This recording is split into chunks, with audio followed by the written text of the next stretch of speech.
Chapter 77. Brando met the person that the riders had brought to meet him in the open space between the Abyss forest that was bathed in the afternoon sun. No, it was not just one person but a group of people. He followed the mercenary who led the way down the mountainside of the Abyss forest. As soon as he walked out of the forest, he saw about a dozen haggard people scattered in the open space. 2 or 3 of them had horses and some of them were bandaged. Most of them were wearing thick leather armor or chainmail, with colorful small round shields and long swords hanging from their belts. They looked like mercenaries like Mano and the others. Their leader was standing not far away with Uhariel. Brando had to admit that it was rare to see such a burly man in the southern part of the Grenoires province. He must be from Erech in the north, or at least had the blood of Erech. The man had a striking reddish-brown beard, a square face, and a sword scar on the corner of his eyebrows. He was wearing a shirt that was open at the chest, and the sleeves were rolled up above his elbows, revealing the muscles underneath. This man must be very confident in his own strength, or else he would not just wear a simple leather shoulder guard without any protective gear. His weapon was a string of hand axes hanging from his belt, which were commonly used by Erech warriors. Not only could it be used in close combat, but it could also be thrown at any time to kill an unprepared person. When the man saw Brando, he respectfully took off his hat and bowed his head. "Honorable knight, greetings. I'm only here to express my respect on behalf of the Red Jackals. I'm their leader, Badam." Badam in the Erech language meant red, vermilion. Brando further confirmed his origin. He pressed one hand on his sword and nodded subtly. He looked at the man and waited for him to state his intentions. Brando's current identity was a noble knight among the refugees. It was beneficial for him to maintain this identity at this time of the year. Thus, Brando would neither admit nor deny it. Instead, he wanted to show an interesting attitude. This mysterious feeling would help him establish his authority among these people. Brando did not say anything, but Badam was in a dilemma. He carefully asked, "Sir Knight, are you bringing these refugees to escape the pursuit of Madara's army?" Brando looked at him and nodded. "Then do you still need manpower? What? Do you want to join us?" Brando was startled. He immediately realized that these mercenaries must have retreated from the Valley of Sharp Stones. They were tired and needed someone to provide them protection. If that was the case, the battle between the white-maned swordsman and Maggot Marcus had come to an end. Looking at the situation, Luc Besson should have lost. Brendel raised his head, his gaze piercing through the layers of fir trees in front of him, and landed on the undulating mountain range outside. He thought that the retreating refugees and the soldiers of the white-maned swordsman would arrive here soon. If so, the scale of the refugees would increase again. Badam saw the young noble holding the hilt of his sword with one hand and staring in front of him. He could not help but feel uneasy. He quickly nodded and replied, "Yes, Sir Knight. We only need some food, herbs, and rest for a while. We can fight for you again." "What's the situation in front?" Brando suddenly asked. Badam was stunned. "I'm talking about the Valley of Sharp Stones. How many undead soldiers of Madara are there?" "Uncountable, sir. There are large groups of skeleton cavalry. They have been chasing the refugees since night." That bastard Luc Besson did not resist at all. He was chased all the way until he was ambushed by a large group of monsters. His entire army was almost annihilated. Brando was not surprised by Luc Besson's performance. Luc Besson was indeed one of the strongest generals in the White Mane army, but he could not escape from the limitations of history. Failure was inevitable. A large group of skeleton cavalry. Did Cabias and Maggot join forces? He suddenly thought of this question. A large group of monsters? What kind of monsters? They are about the same height as humans. Their skin is smooth and their bodies are greenish-black. They have long metal claws and they have a foul smell. They climbed out from the rocks around the valley and attacked us. We were caught off guard and less than 20% of us survived. Ghouls, but he did not know if there were zombie demons. Brando did not say a word. He was most worried about the ghouls. These undead creatures came from the Black Border. They were 1 rank higher than the skeleton cavalry in Madara's army. They were 1 rank lower than the Black Warrior and Pale Knight. However, they were the highest rank in Madara's army in this era. How many ghouls did Maggot Death Marcus have in his hands? 100? 200? Ghouls were level 20 creatures. Every one of them had the strength of an iron-ranked warrior. It was natural for the white-maned swordsman to be defeated by them. "Master Knight?" Badam saw that Brando did not say a word and was a little worried. Brando then nodded. "If you want to join my army, you have to follow my rules. I am basically hiring you. Other than the remuneration, I will also give you a place to rest. Follow him and he will give you some food, medicine and bandages. After you have rested, be prepared for battle." As he spoke, he patted the shoulder of the mercenary beside him. "Bring them there." "Thank you for your generosity, Master Knight." Badam quickly bowed deeply. Brando's conditions were far beyond his expectations. He had been to many places, but he had never seen such a generous noble. The rider that followed him asked, "What about you, sir?" "You can go back first. Let me be alone for a while." Brando looked at the surroundings and felt that it was suitable for his needs. Brando did not want to be alone for a while. He wanted to complete an alchemy. Alchemy was not a mysterious skill in Wand. Because of the magic civilization, many craftsmen knew a little about alchemy. However, to elevate alchemy to a magical art, it required profound knowledge and long-term accumulation. In the language of the game, alchemy was a skill before and after level 5. Before level 5, alchemy was more like chemistry. Craftsmen used this skill to obtain different materials. After level 5, alchemy became a mysterious art. Wizards used high-grade alchemy to extract pure crystals and magical materials. They could even create magic potions and some natural magical items. When alchemy was combined with forging, crafting and enchantment skills, it would become the legendary crafting skills of magical equipment. There were many craftsmen and apprentices among the refugees. It was not difficult for Brando to learn alchemy. He only needed to find one of them and ask a few questions to learn basic alchemy. As a noble, no one would suspect that he would secretly learn alchemy. However, Brando wanted to learn alchemy this time. Raising alchemy from level 0 to level 5 required a total of 122 EXP. However, this was not a problem for Brando. After the previous night's battle, he had a total of 967 EXP, which was enough for him to raise his profession level to mercenary level 9. This way he would have 164 EXP to spare, which was more than enough. It was a pity that alchemy was a mystical skill. Physical professions could only use it under the basic identity of a commoner. This was because the basic identity was different from the profession. Any skills under this identity were regarded as part of the profession.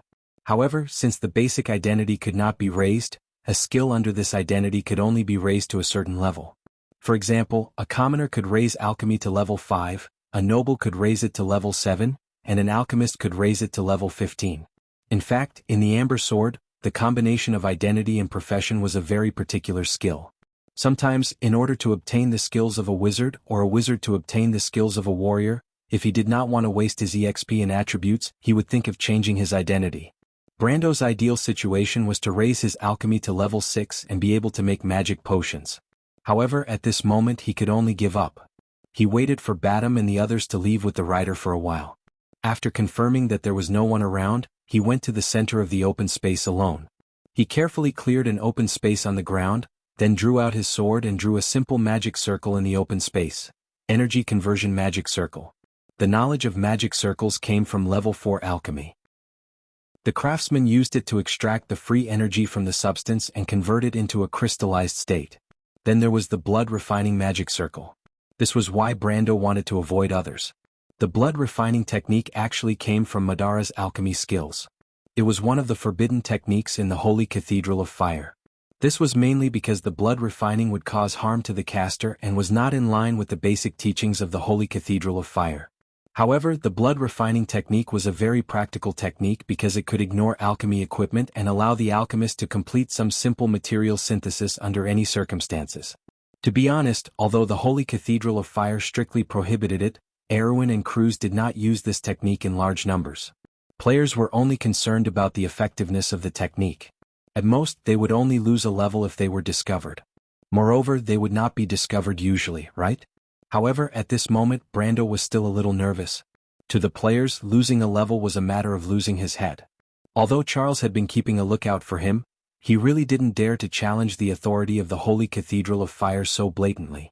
He took a deep breath and took out the tooth that he had pulled out from the intermediate lich in Fortress Reden and placed it in the center of the magic circle. He then stood up and pricked his finger with the tip of his sword, causing a drop of blood to seep out. He placed his finger flat and let the blood drop in the center of the magic circle. The magic circle flashed red and the tooth immediately turned into a gray crystal the size of a pinky finger. The moment the alchemy circle was completed, Brando felt his heart skip a beat. He had already received -1 damage from the backlash. He wiped the cold sweat off his pale forehead and picked up the crystal. This thing was actually a crystallization of pure soul energy. However, it was different from a soul crystal. If this turbid soul energy was absorbed by someone else, they would probably die from poisoning. Although this thing was crude and small, it was one of the most important items for him tonight. However, he could not relax at this moment because he still had more work to do. 32 teeth, 4 fingers. I'm going to use up my number 5 holy water here. He could only hope that this investment would pay off. However, he had only completed half of it. After about 15 minutes, he heard the Shire's voice outside. Who is it? Brando's heart tightened. He hurriedly flattened the magic circle on the ground and put away all the materials. He then grabbed the Thorn of Light and ran outside. When he reached the edge of the Abyss forest, he saw a middle-aged man standing in front of the Shire. He froze for a moment and realized that this middle-aged man was the one he had saved last night. Why is he here? In Brando's memory, this middle-aged man was quite courageous. He even dared to resist Markov's guards. However, it was a little too unwise. What he didn't expect was that the first thing the middle-aged man said when he saw him was, "Sir, are you using a blood magic circle? Please take care of yourself." This sentence was like a bolt from the blue. Not only Brando, even the Shire was stunned. How did he know? Has he been here for a long time? That's impossible. The Shire didn't believe that he couldn't detect a commoner. The young wizard retainer subconsciously prepared to cast a spell. However, the middle-aged man saw through their doubts and bowed deeply. "Sir, I haven't thanked you for saving me last night. My name is Tamar, an alchemist." Tamar? You're Tamar? Brando felt that the name was familiar at first, but then he remembered that Tamar was Madara's chief alchemist after 380 years, the year of Venus. He was almost stunned by the name. He couldn't help but look at Tamar to see if this was the same Tamar. Tamar wasn't originally from Madara. He must have been turned into an undead during the war. If it was because of that bastard Markov, it wasn't impossible for him to hate this country. The reason for his hatred must be the death of his son. Now that he thought about it, everything made sense. However, what really made Brando confirm was that Tamar was very sensitive to alchemy. Tamar could tell that he was using a forbidden spell just by looking at the backlash. This wasn't something that could be done by an ordinary alchemist. In history, Tamar was a powerhouse that defied the heavens. Most of Madara's high-ranked undead were created by him, Mesat, and Thurlando, the 3 undead alchemists of the past. Tamar's most famous achievement was the black magic circle technology that directly transformed skeletal soldiers from corpses. This technology could be said to have directly doubled the military strength of Madara. Now, it seemed that it would be a little difficult for Madara to achieve this result. Brando looked at Tamar, who was still a human in front of him, and couldn't help but smile a little. "Sir?" His smile startled Tamar. Could it be that this Sir Knight actually had some sort of special fetish? He had heard of the dirty rumors between the nobles, so even if he was almost 40 years old, he couldn't help but feel a little uneasy. The Shire coughed, and only then did Brando wake up. He hurriedly explained, "You're that master alchemist from Fortress Reden, Tamar?" Master alchemist? That was one of the top titles in the field of alchemy. Was he that famous? Tamar was stunned and quickly shook his head. "I'm just an unknown alchemist. Sir, I've been working for the noble parliament, but I didn't have much success. Not famous? I've picked up a treasure." Brendel was overjoyed. "P.S. Today's monthly votes are not good. Students, please support me. It's a little painful to look at. Look at how hard I'm working to update. Please support me. If you want to know what will happen next, please go to www.chidian.com. There are more chapters. Support the author, support the original reading." Chapter 78. On the way back to the refugees, Brando found out that Tamar had been looking for him ever since he woke up from his coma in order to thank him for saving his life last night. At that time he saw Brando, the Shire and the horsemen leaving the refugees together. He followed them all the way and did not expect to coincidentally bump into Brando casting the forbidden spell. However, Brando was not worried that Tamar would turn around and report him to the Holy Cathedral of Fire. On one hand, he felt that this tough middle-aged man was not that kind of person. On the other hand, Tamar did not have any evidence. What Brando did not know was that while he was surprised by Tamar's identity, Tamar also felt that he was mysterious. The middle-aged man had only seen the description of the blood magic circle in some parchment books. In fact, even he did not know how to cast this forbidden spell. At that time, he only inferred that Brando was using the blood magic circle based on the possible effects of the blood magic circle on his body. But he had to admit that even so, he guessed correctly. This kind of sensitivity and talent was not something that ordinary people could have. However, Tamar did not have any prejudice against the forbidden spell itself. In this day and age which nobles did not violate it, the Holy Cathedral of Fire also strictly prohibited the trafficking and smuggling of slaves. But in the border areas, this dirty business was prosperous, and even some of the clergy were involved in it. In comparison, he now wanted to discuss with this young noble about his alchemy skills. The middle-aged man thought for a while and then asked, "My lord, what do you want to make?" Brando could not help but feel a little proud when he thought of the future master alchemist calling him "my lord." "I need to synthesize a batch of spirit crystals. The materials are the remains of high-level undead. I want to use them to make a spirit statue." In fact, what he wanted to make was a spirit statue, white deer. This was a relatively simple spirit statue. It could summon the spirit of a white stag. In the ancient legends of Wand, the white stag lived in an ancient oak forest. The quiet sun shone on the island in the middle of the forest, symbolizing the resting place of the soul. Therefore, the white stag was very sensitive to spirits. Brando wanted to use it to sniff out the ghosts hidden in the spirit world. That was probably the first type of mid-ranked undead that they were about to encounter. They were the scariest assassins and spies of the necromancers in the night. Soul statue. Tamar couldn't help but feel a bit incredulous. The soul sculpture was just a simple alchemy product. The only difficulty was the difficulty of obtaining the materials. The middle-aged alchemist found it hard to imagine that Brando would use a forbidden technique to create a soul sculpture. "Mr. Tamar, you don't have to be confused. It's actually because we lack alchemy tools." Brando saw through Tamar's doubts and answered. Tamar almost fell to the ground when he heard this. The blood refining technique was very powerful in the records. One of the main reasons why it was called a forbidden technique was because it could be used quickly and simply on the battlefield. It had an advantage that ordinary alchemy could not compare to. However, the backlash from activating a high-grade array using the blood refining art was also frightening. In the past, in the war between the Light Faction and the Dark Kingdom, there were alchemists who used the blood refining art to summon powerful creatures to turn the tide. However, the core of the technique was the sacrifice, which was completely contrary to the teachings of the Light Faction. Therefore, it was listed as a forbidden technique. But now, this young nobleman actually used it as a substitute for alchemy tools. Then again, a professional alchemist would carry his tools with him even if he lost his life. "Well, my lord. Actually, I also have some tools with me. If you don't mind, you can use mine. The blood refining art is a forbidden technique that is very harmful to the body. It's better not to use it." Tamar finally reacted after a long while. "Of course I don't mind. Then I'll have to trouble you." Brando, of course, would not be stupid enough to bleed himself. Although the number 5 holy water was not as powerful as the number 7 holy water, it was still a precious potion that could save a life at a critical moment. Brando was in a good mood because he could reduce the cost of alchemy and unexpectedly obtain a future master alchemist. For the first time in days he felt relieved. This allowed him to walk with the Shire and Tamar while discussing alchemy techniques. The Shire was an apprentice wizard. Although he had not really mastered alchemy, the Highland wizard mentors in Karsuk's Black Tower were all master alchemists. He was very familiar with alchemy, so his knowledge was extraordinary. Brando, on the other hand, had level 5 alchemy knowledge. Even if he participated in Erwin's official alchemy exam, he could easily get the title of level 1 professional alchemist. Compared to Tamar, who was still wandering around the door, Brando was more like an alchemy genius. Tamar benefited a lot from the discussion, but the middle-aged man's wild ideas also made Brando nervous.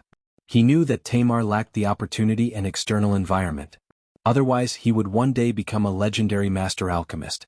After all, alchemy was a skill that required a lot of resources. The teeth of the mid-level liches that Brendel used before were sold for more than 300 tor in the black market or the wizard market. 30 of them were enough to make a simple statue of a white deer. While the 3 of them were discussing, Brando saw Freya walking along the long line of refugees. She looked drowsy. "What's going on?" Brando was stunned. He walked over and waved his hand in front of Freya's face. There was no response, so he patted Freya's head. Freya was startled and woke up abruptly. What are you doing?" She saw that it was Brando and could not help but gnash her teeth. "Brando, where have you been? There are so many people coming. I can't handle it." Her voice was getting softer and softer. It did not sound like she was complaining, but more like she was wronged. Brando asked her to lead the refugees and she did her best. However, as the number of refugees increased, she felt exhausted. In fact, just like Brando, she had not slept for the past few days. Compared to Brando, she was under a lot more pressure. The Shire and Tamar saw that Brando and Freya were talking, so they tacitly took a step back and continued their discussion. As for what happened between the young man and the girl with a long ponytail, they pretended that they did not see it. As the saying goes, the onlooker sees the clearer picture. Brando was completely unaware of Freya's special dependence on him. The young wizard squire, on the other hand, had the intention to watch a good show. As for Tamar, the honest middle-aged alchemist thought that the girl was the young noble's fiancée. You haven't slept yet? There are so many people, how can I have time? Brando, did you know that the white-maned swordsmen were defeated? We just received a lot of soldiers who retreated from the Valley of Sharp Stones. I heard that many of them died. Freya rubbed her eyes that were as red as a rabbit's and said with some dissatisfaction. Brendel was taken aback. This silly girl can't be doing everything by herself, right? He could not help but touch his forehead. Don't tell me you want to do everything by yourself? Then what should I do? Freya stared at him blankly. Don't you still have Reto, Uncle Mano and the others?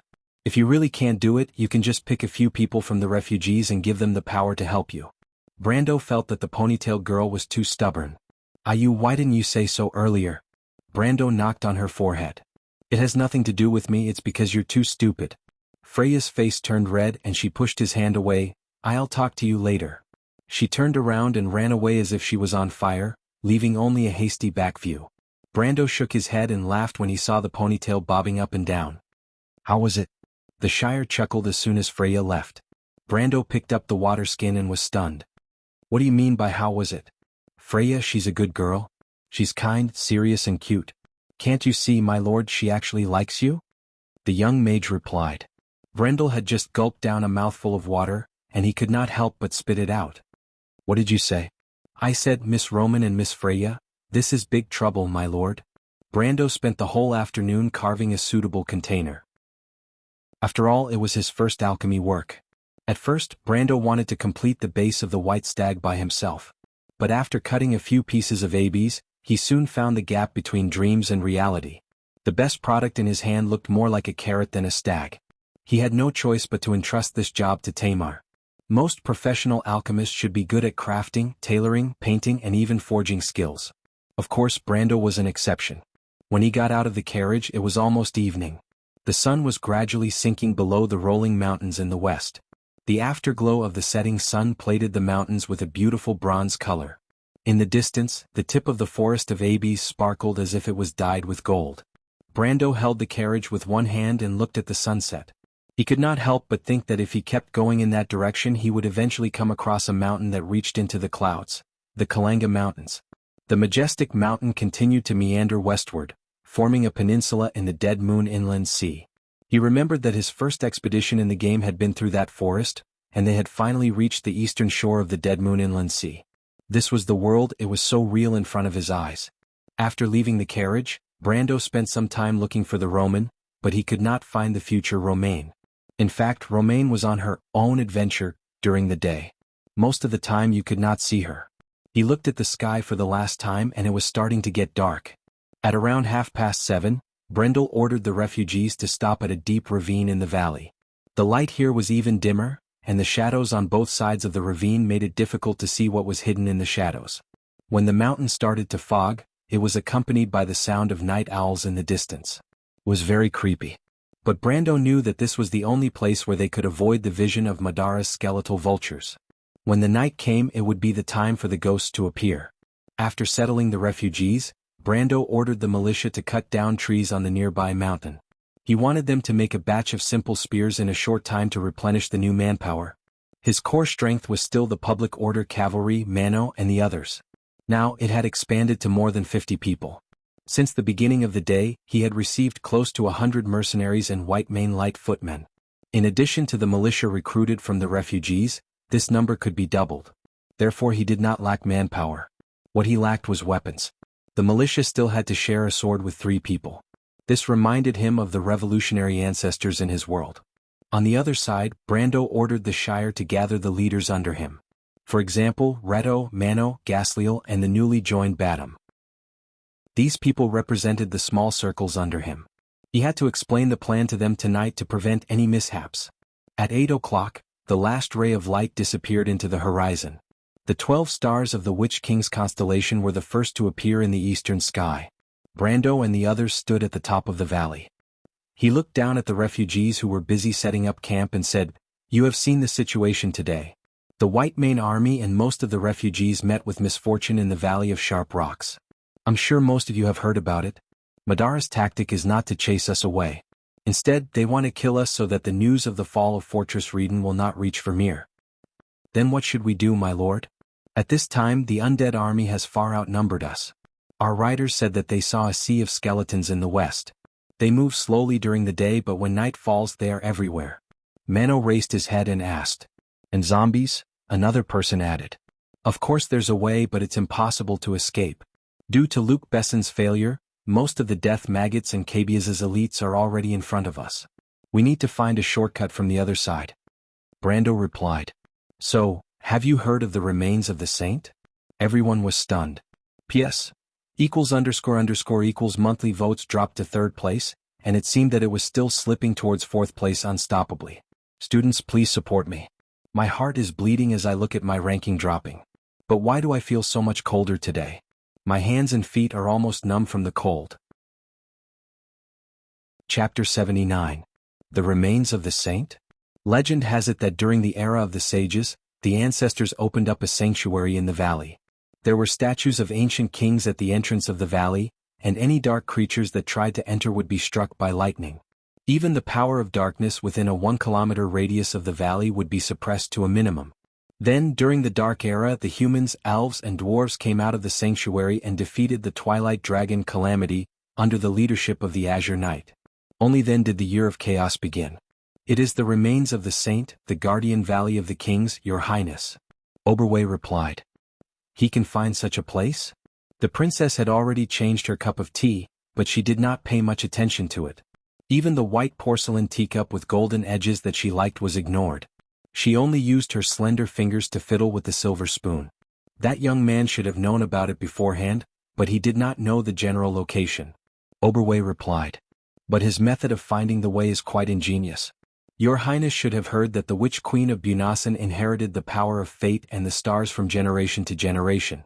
There is also a faction of great wizards in the Tower Council who believe that the power of the stars and fate exists, and it came from the blind goddess Elaine. I thought that was a story that only existed in myths." "Not necessarily. Can I continue to listen?" "But your Highness, your court teacher, Sir Panasan, should be waiting for you." The princess smiled and said slyly, "We are already late, Sir Oberway. So please continue, I want to hear how they spend the night." Oberway smiled as he had already expected this, so he continued, "Then our story will start from a legend, a story about a king and a white stag. The sky was completely dark, and the wind swept through the layers of clouds, causing the Abyss forest to rustle like the waves of the sea. Freya looked at the dark sky with a worried expression, and the wind blew her hair into a mess. The girl held her best friend's hand and could not help but whisper, 'Is Brando really that confident? Even Lito, Uncle Mano and the rest of the locals have never heard of such a place.' Don't worry, Brando is the best." Romaine looked at the stars behind the clouds and answered matter-of-factly, "You didn't even think about it, did you?" "I didn't need it in the first place." Freya couldn't help but feel angry when she talked to this woman whose mind was blank. Only then did she realize that her nervousness seemed to have lessened a lot. She couldn't help but think that the Roman and Brando seemed to have some similar qualities that made people feel at ease. But Brando was calm and confident, and the Roman was carefree. The ponytailed girl suddenly felt that she didn't know what she would do if she didn't have them by her side. But it was at this time that the refugees suddenly exclaimed. Freya and the Roman turned their heads together, and they couldn't believe that a breathtakingly beautiful creature had suddenly appeared in the middle of the camp. It was a completely transparent white stag. Its body showed the most perfect proportions of such an elegant and noble creature. Its limbs were slender, its body was strong, and the long horns on its head were as sharp as swords. It didn't seem to be a creature that should exist in this world. It jumped up and stood on a rock, and its body was surrounded by light spots that fluttered up and down like fireflies. It wasn't just them, even Reto, Mano, and Badam stood up at this moment. Brando was further away, holding the stag's pedestal in his hand. He stood together with the alchemist Tamar and watched the stag jump up the rock in a few leaps, nodded at them and ran away. The finished product is a little flawed, but after all, the conditions are limited. It's already very difficult to achieve this step, Brando said. He was very satisfied with his first alchemy product. The Shire and Tamar expressed the same opinion, but the young wizard still asked, "My lord, do you think that the Valley of the King's Guardian is real? You know that thing?" Brando was stunned. Of course, ancient knowledge is a compulsory course for wizards. Many schools of magic originated from the era of the sage. I can guarantee its authenticity, but the valley is in the fog, and its location is uncertain. I can only hope that Goddess Helene can help me tonight, so that my precious stag can find the way faster. Brando thought that, of course, the place where the remains of the sage was also very famous in the game. Countless people had been there, and many more people speculated that there might be a huge secret hidden in it. But no one had ever found anything from it. He had also been there, but he only found the same thing as others. That was, he didn't find anything. How? Tamar asked. It depends on whether Goddess Helene cares for us or not. Brando replied. What will happen if she doesn't? The Shire turned his head. Brando didn't answer this time. There were at least 3,000 to 6,000 skeletons and zombies following behind them. In front of them were the elite troops of death maggots and cabias, as well as the wandering ghosts in the forest. This night might not be easy. Brando saw the white stag in front of him, causing the refugees to cheer and then stop at the other side of the valley. He knew that tonight's adventure had begun. He looked at the time. It was 11 o'clock. So he ordered the refugees to break camp and advance. The guards with spears in their hands moved in parallel with the refugees. 2 long black dragons walked along the valley. There was also the light of the moon and the stars, so there was no need for torches. The last 50 riders were the ones who brought up the rear. Brendel and Seal leapt onto their horses and pulled out their swords. The Thorn of Light's blade was glowing with a faint light, indicating that there were no undead nearby. Let them follow the white stag, it will bring us luck. Brando held the sword in his hand and turned his horse to his knight. Mano rode his horse and followed behind him. He asked loudly, My lord, can we really pass through that valley and be in front of Madara's army? Of course. I'm not doubting you, my lord, but this sounds a little unbelievable. Indeed, but you just have to trust me at this time. I won't joke with my life. What about the undead army in front of us? From here to the north, there are at least 3 columns of Madara's army lingering in the mountains. Some of them came from the Valley of Sharp Stones and some came from the Hunting Deer Forest. I suspect that they are the advanced troops of the White Knight and the ghouls. One of the white maned swordsmen asked. Brando recognized him. Luke Besson called him Terran. He had fought with him once in Fortress Reeden, and he remembered that he used his sword to send him flying. Of course, he might have remembered wrongly, or it might have been 2 other people. The situation back then was too chaotic. And this officer seemed to have a deep prejudice against him. Although he was convinced by his swordsmanship, he still had to stand out and oppose him when it came to tactics. Moreover, we have Maggot Markish chasing after us. The officer continued, If we fight them head-on, we will be dead. Brando looked at him. He indeed needed an officer from the white maned swordsman to restrain his soldiers, so he was not angry. He only replied, They will always have a loophole. What loophole? Terran held the reins and asked. Brando obviously would not reveal the secret of the gargoyle to him. Although some of them knew that he had the right to control the gargoyle, they did not know what he could do with it. We will go behind the maggot, and they will pass through here in half an hour. He thought for a while and said on a whim. Everyone went silent. Even the mercenaries who were beginning to trust him couldn't help but wonder if this guy was crazy. But Reto said, That's a good idea if we can grasp the opportunity. Brendel turned around to look at the man in surprise. This was not an ordinary act of bravery. He had only done this once in the game. Sneaking through the gaps in the enemy's defense line, destroying 1 or 2 squadrons, and then sneaking behind another squadron. It was not impossible to do this, but it required a great deal of control over the situation, and also to be able to stop the enemy's eyes. Even if Brando was confident, it was just a casual remark. He did not expect Reto to see the opportunity and even dare to risk it all. Everyone was stunned again. But this time it was Mano's turn to speak. He finally reacted and said, Okay, if that's the case, I'll take the risk too. But to lead 1,000 or 2,000 refugees to pass through the enemy's defense line. Other than Mano, Reto and Brando, everyone else, including Freya, thought that the 3 of them were crazy. But Brando was very calm. He looked at the gargoyle in the sky and knew what he was relying on the most. Maggot Marcus knew that there was another group of refugees in the direction of Silver Sparrow Mountain since this morning. They had escaped before dawn and even killed a group of skeleton knights. But at first he did not pay much attention to them.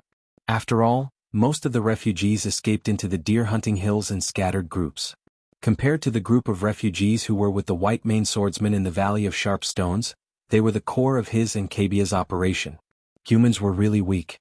To him, the battle was as easy as he expected.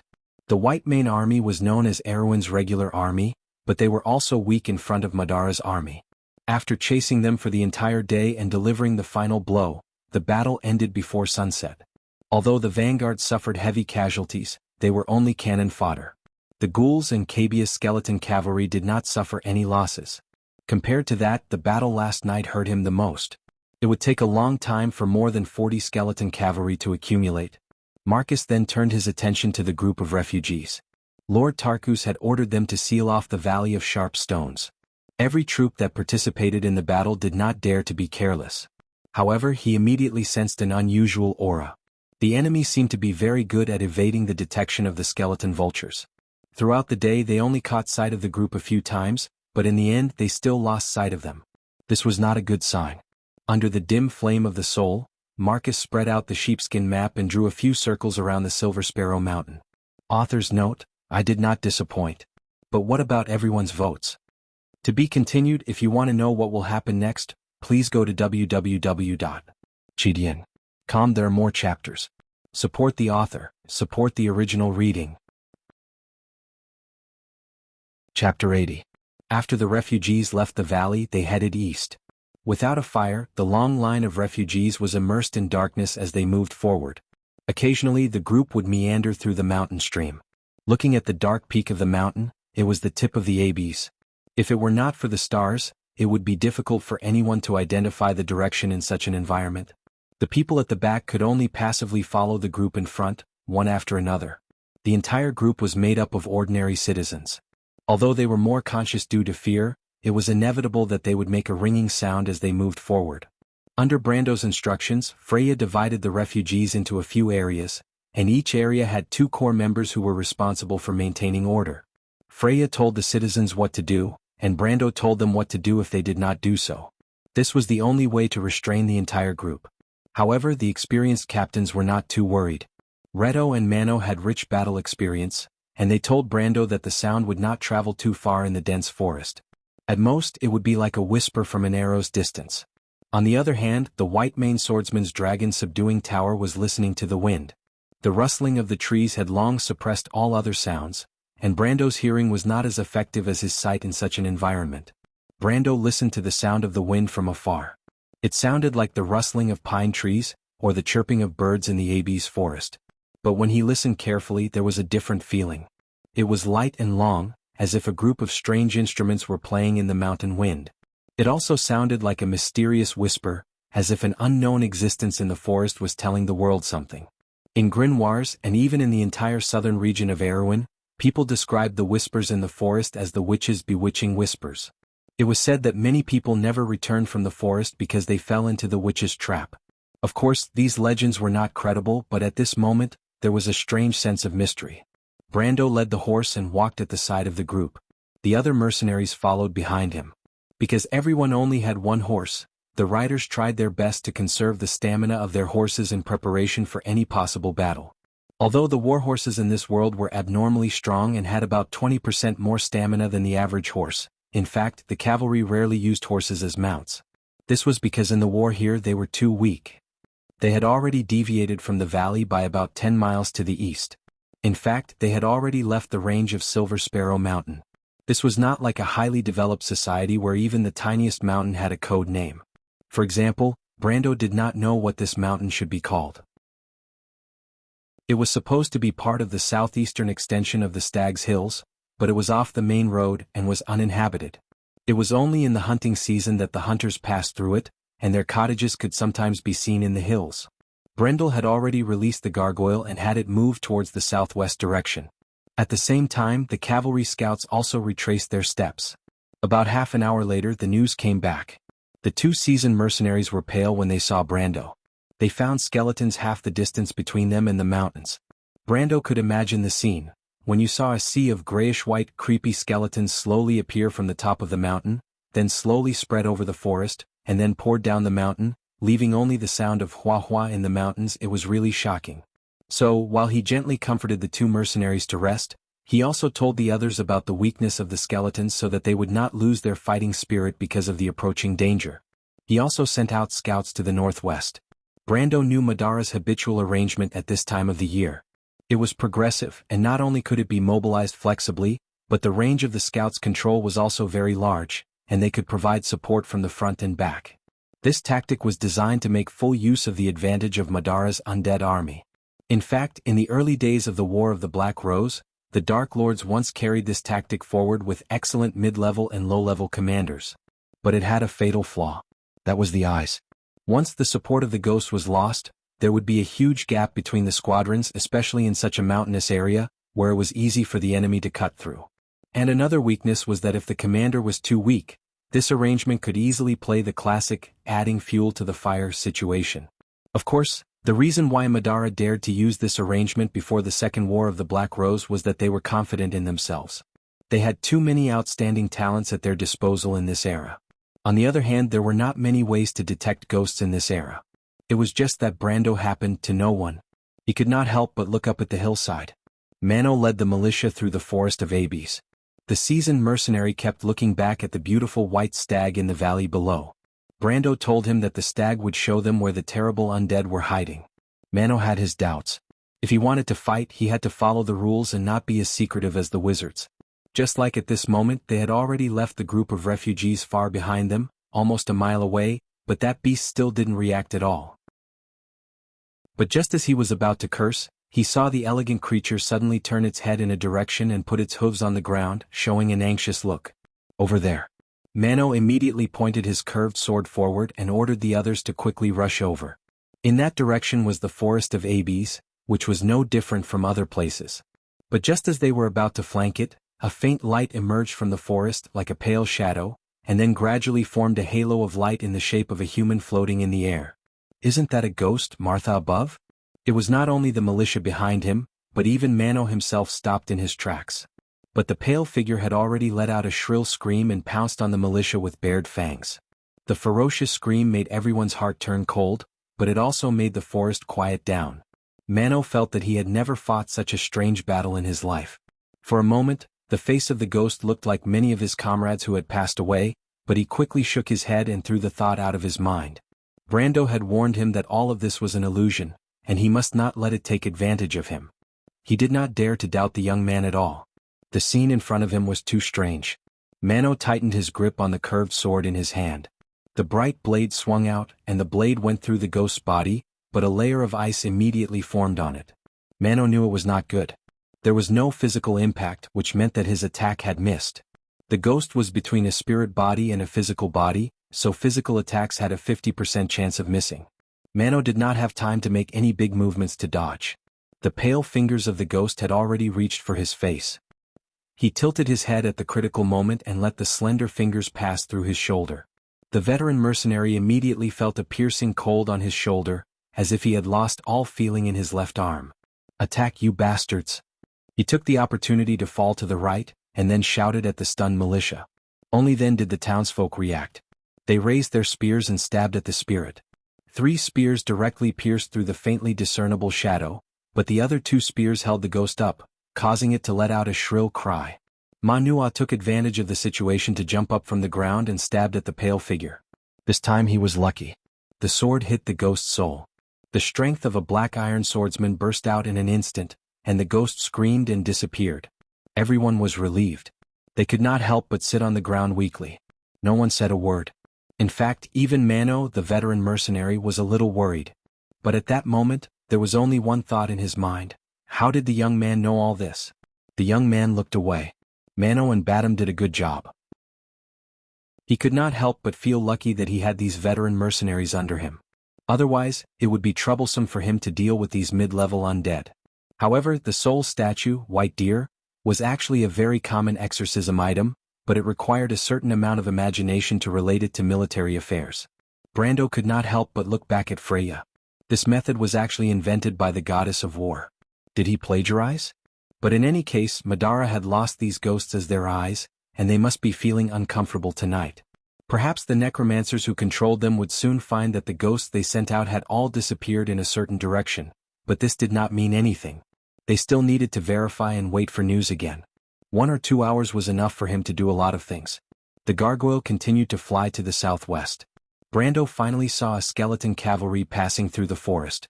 He did not know if he had missed anything before, but he guessed that this should be the front line of a column of scouts. Thus, 3 minutes later he found another group of skeleton cavalry. At the same time, Madara's tactics during this period coincided with what he had imagined. He let the gargoyle cross a few mountain streams tangential to the ridge, and soon he saw an army of black skeleton soldiers in the valley. There were about 200 of them, a squadron. The gargoyle continued to move forward along the valley, exactly as he had imagined. Brando immediately found another 2 squadrons. Although he could not see which column they belonged to, the commanders of Madara's columns in this period were not to be trifled with. He thought that the White Knight Ebden and Weezer should not be so far behind, but it should be either Diran, Gulab or the Blood Wizard Ladios. 2 main generals, 5 columns, and a scale of nearly 10,000 undead, concentrated in the hills that were only 20 to 30 miles wide. The undead army began to move in large numbers under the night sky. Time was running out. Brando still wanted to see how deep the area between the second and third layer of Madara was, and where the other column was, but the gargoyle had already reached its maximum flying range. Of course, although he had previously lied to Martin and Breton that the gargoyle had scouted the entire Buchi region in a day, the truth was that the gargoyle was not omnipotent.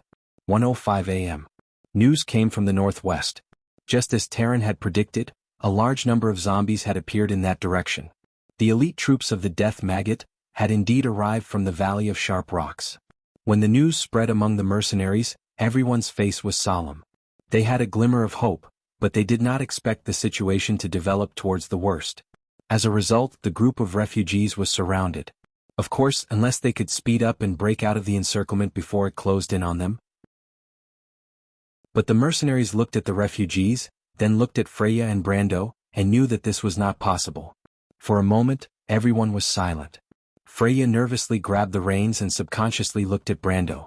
Only Brando took a look at his pocket watch and then mounted his horse, as if he did not care about the atmosphere around him. He pulled out his sword and said to the mercenaries, "Listen up, everyone." The young man's voice was sonorous and powerful. "There are 2 squadrons southwest of us, 2 to 3 miles away from us, and another squadron further away. There are 4 undead cavalry scouts coming from those directions.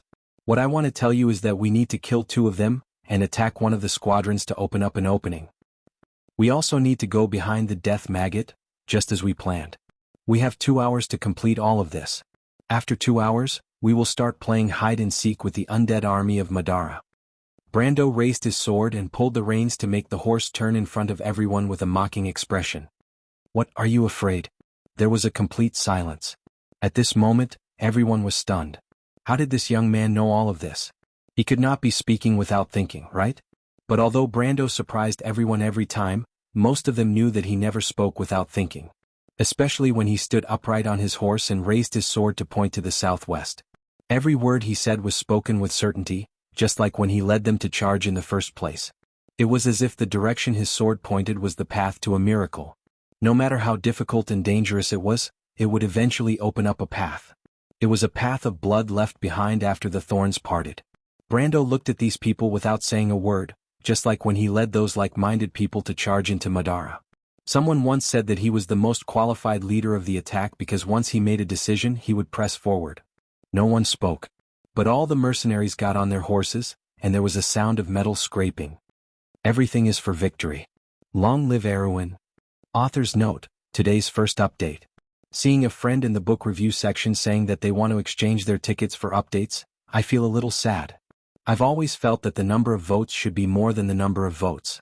That way, everyone's relationship wouldn't be like friends anymore. It would become a naked transaction. I feel a little uncomfortable. Speaking of the issue of updating, everyone can see how hard I work. I don't have a stockpile of manuscripts, and I'm doing my best to write every day. Especially for the explosiveness of the past few days, I've squeezed out almost all of my free time. That's all. Don't mind it, everyone. Just treat it as if I'm talking nonsense. Chapter 81. When Brendel led the light cavalry through the forest and pointed out the undead scouts that were groping their way through the valley, everyone was stunned. It was as if their fantasy had become reality. The young man who led them had the ability to foresee the future. Only Leto and Terran guessed that it was the gargoyle, but they did not have much time to think about it. Brendel had already given the order to attack. More than 50 riders rushed forward under the young man's command, sealing off all possible escape routes for the skeletons. In fact, there was no escape route for them at all. Brando knew how they would react. When Brando arranged the cavalry's assault route, his image in the mercenaries' minds was not just described as an excellent general, but a magical one. The battle began with a horizontal sword wind, and 4 or 5 skeleton soldiers were cut in half. Then Brando took the lead and killed the undead. Any skeleton cavalry who dared to stop him would be thrown 7 or 8 meters away as soon as they entered his attack range. Then only the necromancer was left in front of him. He beheaded the necromancer with a sword. Then he gathered the troops and attacked again. The battle ended just like the previous night. Only one of the security cavalry was accidentally stabbed in the left rib. Brando left him behind and let the self-defense regiment follow behind to take over. Then they continued to move forward. In less than a quarter of an hour, they defeated another undead scout cavalry on the other side of the hill. After 2 battles, there were 3 casualties due to injuries. Brendel naturally had to bandage them one by one, even though it was just for the sake of using his cheat code. His first aid was extremely effective, and it was even more effective than some hemostatic drugs. But his subtle action won him a great reputation. Before that, his prestige among the mercenaries was already at its peak. Even Terran, who had always been against him, could not help but think that Brando was the god of war. Only the mythical god of war Mars had such supercilious strength. But Brendel felt that it was a little boring. The Madara cavalry's movements in this era were so rigid and inflexible, and they were not as flexible as they were after Insursta's reforms. To him it felt like they were training AI in the past. The only consolation was that he had gained a total of 779 EXP from the 2 battles and successfully reached level 17. At the same time, when the refugees led by Freya began to abandon their carriages, Madara's side found themselves in greater trouble. As everyone knew, Maggot Death, Marcus was a half-zombie. The rotten flesh on his body had to be maintained at all times to prevent it from falling off. However, it didn't matter even if his bones were exposed. After all, the apprentice necromancers under him would regularly replenish his bones. The rotting tendons and skin made the zombies stronger and tougher than the skeleton soldiers. But as a general, Marcus arranged the rotting flesh for aesthetic reasons. However, the news from the front line made him feel a little unusual. Before nightfall, his apprentices had sent out more than 10 ghosts to the south, but only half of them had returned on time. Was it that group of refugees? Or was it a trap? Marcus scratched his broken scalp in confusion, and countless fat white maggots spread out from his forehead. These little things quickly got into his eye sockets and the hollow holes on his cheeks. He chewed for a while. He marked the areas that the ghosts were responsible for on the map. There was a possibility that the group of refugees might be on that line. However, since the other party had the ability to counter his ghosts, it meant that it might not be that simple. He had to let those treacherous apprentices send out a second batch of ghosts and confirm the news. Marcus could roughly guess how long it would take, but before that, he could urge his zombie army to speed up so that Ebden and Weezer could complete the encirclement. There was a saying in Madara: no matter how clever a mouse is, it can never escape from a sealed oil tank. Under the siege of Marcus, Cabias, Ebden, Weezer, Diran, Ladios and Gulab, no matter how cunning this small group of refugees was, they would not be able to escape in the end. When the sun rose the next morning, the south of the Valley of Sharp Stones would be completely covered in the shadow of the Roman Black Rose. Madara would be victorious. Marcus reached out his hand and stroked a ghoul that was obediently squatting beside him like a dog. However, this half-zombie general did not know that while he thought that everything was as it should be, the captain of the undead army in front of Brando was in a dilemma. In fact, about 15 minutes ago, the Black Knight Zasser had confirmed that he had lost contact with his 2 10-man skeleton cavalry squads. He suspected that he had been targeted by an unknown Erewhon army. Therefore, he immediately sent out scouts to contact the 11th squadron that was not far from him. However, no matter whether Zasser sent out ghosts or skeleton cavalry squads, there was no news in the end. Now, the Black Knight had realized that the problem might be a little big. When Brando and the mercenaries appeared on the hill, they saw that the undead squadron had stopped and was preparing to stand guard. Batum, Reto and Mano did not see any clues, but Brando secretly frowned. The quality of Madara's mid-level and low-level officers was amazing. The young man could not wait for the undead commander to choose to draw closer to his allies in the other direction. This way they could safely lead the refugees to pass through this empty area. However, the commander of the undead army made the most accurate judgment in the first place. What are they doing? Taran knew a little about Madara's tactics and could not help but ask. He looked at Brando again and no longer doubted his ability. Stay on guard. We killed their scouts too cleanly and gave them the illusion that an army 3 times their size was targeting them, Brando replied. 3 times? Then why didn't they draw closer to their allies? Aren't they waiting to be separated and surrounded? Their commander is waiting for the scouts of their allies. Aren't they afraid that we will intercept the scouts? Mano wiped his curved sword and answered casually. Brando glanced at him and thought to himself, do you think the scouts can intercept them just because they want to? If they did not have the gargoyles, the strongest scouts in the Amber Sword, they would not have been able to come and go so easily in the area covered by the undead army scouts. Killing the scouts is equivalent to telling them that there are enemies in this direction. The reason why we killed the 2 groups of skeleton knights was because Brando wanted to take down the squadron as well, Redo explained. Does that mean we don't have much time left? Mano asked. 1 hour. End the battle and clean up the battlefield, Brando replied. It was almost 20 minutes later when Freya led the self-defense team into the battlefield. When Zasser saw the ABs on top of the mountain shaking, he finally saw rows of soldiers holding spears walking down from the top of the mountain. He was startled for a moment. The soldiers' attire was different from any of the White Mane Army's legions. He could not help but tilt his head and asked with a hoarse voice, where are those soldiers from? The necromancer beside him immediately lowered his head respectfully. They seemed to be militia. Militia? Zasser was startled. How could the militia quietly eliminate 2 groups of skeleton knights?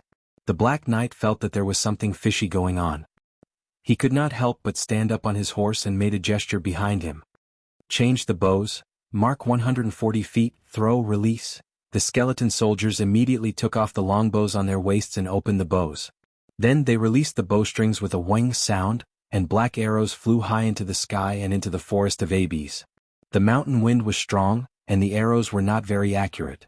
But to the militia who did not have much training, it was a great deterrent. The self-defense team that slowly walked down from the top of the mountain paused for a moment and immediately fell into chaos. However, they still had Freya. This girl with a long ponytail rode from the left side of the formation to the right side. She tried to motivate the mercenaries and the White Mane Army's light infantry so that they could lead the militia to attack. Lower your body, lower your head, everyone. Remember what you learned during your training. Do not stop, follow me, remember this is a battle for your family. Freya took the lead, holding a long sword in her hand and shouted loudly to encourage the militia. At least it seemed that her work was effective. Under her encouragement, the militia quickly regained their courage and once again reorganized their formation. They slowly pressed down from the top of the mountain. Zasser frowned and ordered another wave of arrows to be fired. After some adjustments, the skeleton soldiers were more accurate this time. A few of the first 3 rows of militia rolled down from the rain of arrows. But after 2 waves of arrows, the militia became calmer. After overcoming their psychological fear, the effectiveness of the projectile weapons was not as great as expected. Zasser immediately changed his hand gesture and pointed at the female knight. The 3rd wave of arrows was obviously aimed at Freya. But the armor on her body flickered with countless spots of light, and every arrow that flew towards her was deflected to the side. This miraculous scene stunned everyone, and the militia cheered in unison. They could not help but shout out Freya's name. Elven Praetorian Army? Seeing this scene, the Black Knight almost laughed out loud. Zasser wondered where this inexplicable army had come from. On the other hand, Brando finally nodded his head, even though he was usually clumsy. But the scene in front of him proved that Freya was the goddess of war in his heart. She was born for the battlefield. He took out his pocket watch and glanced at it. The time was just right. Then Brando pulled out the Thorn of Light, and the elven sword in his hand flickered with a fluorescent light. The sudden flash of light on the battlefield startled everyone, and people from both sides raised their heads and looked over. The elven sword. Zasser recognized the sword at a glance, and he almost screamed as he subconsciously pulled out the sword in his hand. Brando raised the sword high and shouted, "The Shire!" The young wizard squire understood and immediately raised the ruby in his hand and pointed at it. Sharpness, division, blade structure. A layer of white lines immediately extended along the tip of the elven sword in Brando's hand. They flickered once and disappeared, leaving only the blade that had been enchanted. The thorn of light was already extremely sharp, and now it was even more indestructible. A new day has arrived, Sir Lord. Remember to pay my maintenance fee. Seal finished casting the spell and said with a grin on his face. Brando smiled faintly. Then he pointed his sword downwards, and his sword pointed towards the Black Knight's position, as if indicating that the battle was about to begin. P.S. I'm disgusted by some idiots who read pirated posts and scolded the author for asking for monthly votes. Depressed. Did everyone enjoy reading the latest chapters? If so, then support me. Thank you. Looking for subscriptions and monthly votes? I really don't want to fall behind. To be continued. If you want to know the future, please go to www.chidian.com. There are more chapters. Support the author, support the original reading. Chapter 82. Brando pulled out the Thorn of Light and pointed the leaf-shaped elven sword at the battlefield. He ordered his knight to prepare to enter the battlefield. They were more than 70 meters away, but they did not charge straight down as expected. The riders tightened their reins and kept their horses at a slow pace. More than 50 riders crossed a small forest and appeared in the vision of the skeleton soldiers from the other side. The Black Knight, Zasser, felt troubled. He could not help but urge his horse to trot forward, waving his black steel sword as he shouted behind the skeletons. Turn, turn. You idiots. Third and fourth row, put down your spears. Quick, maggots. He cursed viciously with a hollow, hoarse voice as he divided the skeleton soldiers into two groups. One group went to meet the self-defense team led by Freya, while the other group went to restrain the human riders that suddenly appeared on the other side. The spears were raised and then put down with a clatter. The first row pointed upwards, while the second row went over the shoulder blades of the first row. A forest of steel was formed. Brendel's expression did not change as he looked at the cold spear tips. He seemed to be used to the tension before a battle, and there was not a trace of fear on his tense face. He was just adjusting his breathing so that it could adapt to the upcoming battle. He looked at the group of skeletons and felt that this scene was no different from the game. They were annihilating a squadron of Madara, and the commander was similar to a wandering elite monster of the same level. In the past, he had gained a lot from this kind of activity. Most of the squadron leaders in Madara's undead army had the strength of a middle or upper iron ranked, which was about level 20 to 30 in the game. If the settings were not changed, he might see secondary magic equipment of level 20 and above. The elven sword in Brendel's hand was always pointed at Zasser's flank. It was like a restriction, ordering his knights to maintain a slow pace, following a tangential line and slowly turning, getting closer and closer to the side of the skeleton soldiers' formation. His calmness gave Zasser a headache. At first glance, the Black Knight knew that his opponent was a seasoned cavalryman and an experienced cavalry commander. Seasoned cavalrymen worked together with infantry to achieve victory. By constantly forcing the opponent to change their formation, adjust their direction and look for gaps to effectively kill them. A newbie would only charge forward without any hesitation and end up with a bloody head. Zasser had already ordered his skeleton soldiers to follow Brando's direction by 120 degrees. The skeleton soldiers turned sluggishly, and it was very troublesome to rearrange their formation. It required his entire squadron of 11 liches. Sometimes, the Black Knight was worried that the thin line behind him would not be able to stop Freya's self-defense team. After the skeleton archers fired their fourth volley of arrows, they began to shoot freely. The militia that came down from the mountain was already within 10 meters of them.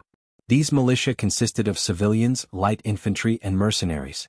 The first row was made up of people from different regions. Most of them were Butchie, some were Irek, and some were Highlanders.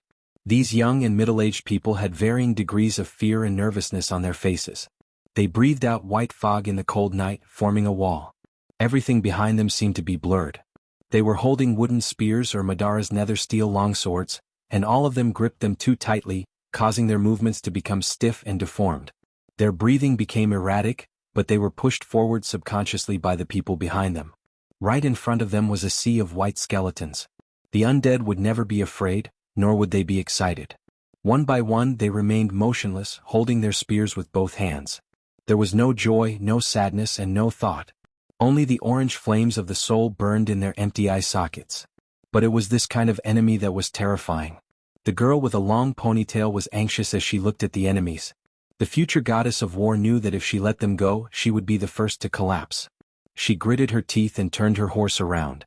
Then she raised her sword and pierced into the gap between the two sides like a flash of green lightning. That was the transformation from a militia to a female knight. Freya's mind was blank at that moment. She did not think about anything else. She only knew that she wanted to win, she wanted to help Brando, and she wanted to walk down this long road with everyone. The thorny forest formed by the spears came into view. It was densely packed. Freya. Romaine carefully hid at the top of the mountain. Of course, no one knew that she had snuck out. But when she saw Freya's risky move, she could not help but widen her eyes in shock. Then she suddenly heard a dispute behind her. The Roman was stunned. She turned around and saw the girl who seemed to be called Sue snatching a horse and jumping on it. She then rushed all the way to the battlefield.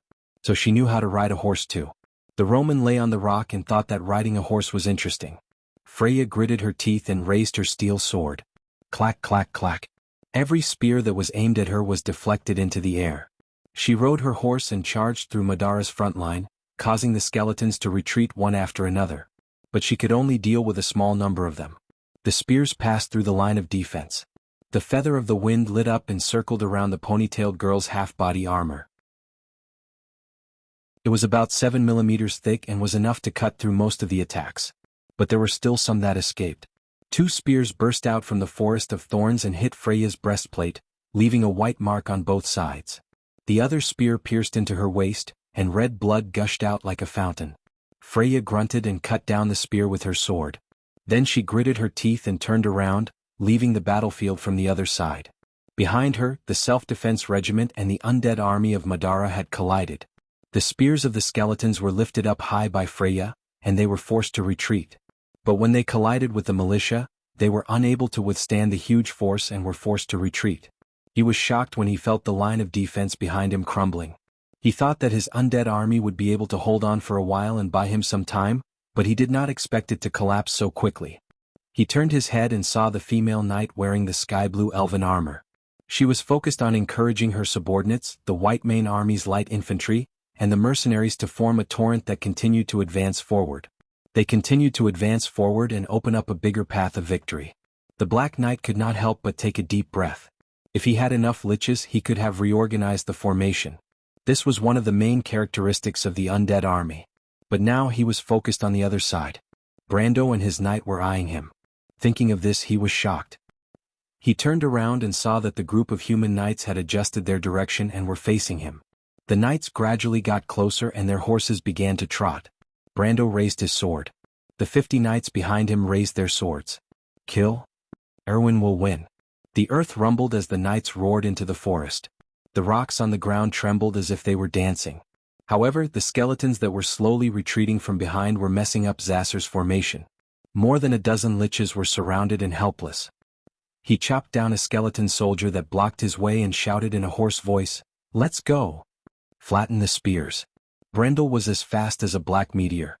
He lowered his body and swung the white raven sword art forward. The wind pressure from the white raven sword art was like a scythe that swept across the first and second rows of skeletons, causing them to fall to the ground. He then let go of the reins and raised his hands. His thick leather gloves emitted 2 soft blue rays and deflected the 2 rows of spears that were heading towards him. Then he and his horse crashed into a group of skeletons. A few skeletons were sent flying by the huge horse. It looked like a dangerous scene, but in fact, Brando's dexterity had reached 4.3 ounces, which was several times that of a normal human. The skeleton's movements were as slow as snails in his eyes. The gap of a few seconds was a huge loophole that he could easily exploit. Protect the horses. With Brendel's loud roar, the entire cavalry crashed into the forest of undead spears. The first and second rows of skeletons fell to the ground, and the skeletons behind them retreated and squeezed together with the liches who were supervising the battle. The mercenaries were very skilled. They deflected the spears of Madara's undead and cut into the enemy's formation. They used the momentum of their horses to penetrate the back 3 rows of skeletons. Then they tried their best to move aside and let the second row of skeletons crash into them. Madara's formation was pushed back again and was on the verge of collapse. In the first charge, only 2 or 3 knights fell off their horses. Most of their horses were injured, but they could still fight their way out with their iron-rank strength.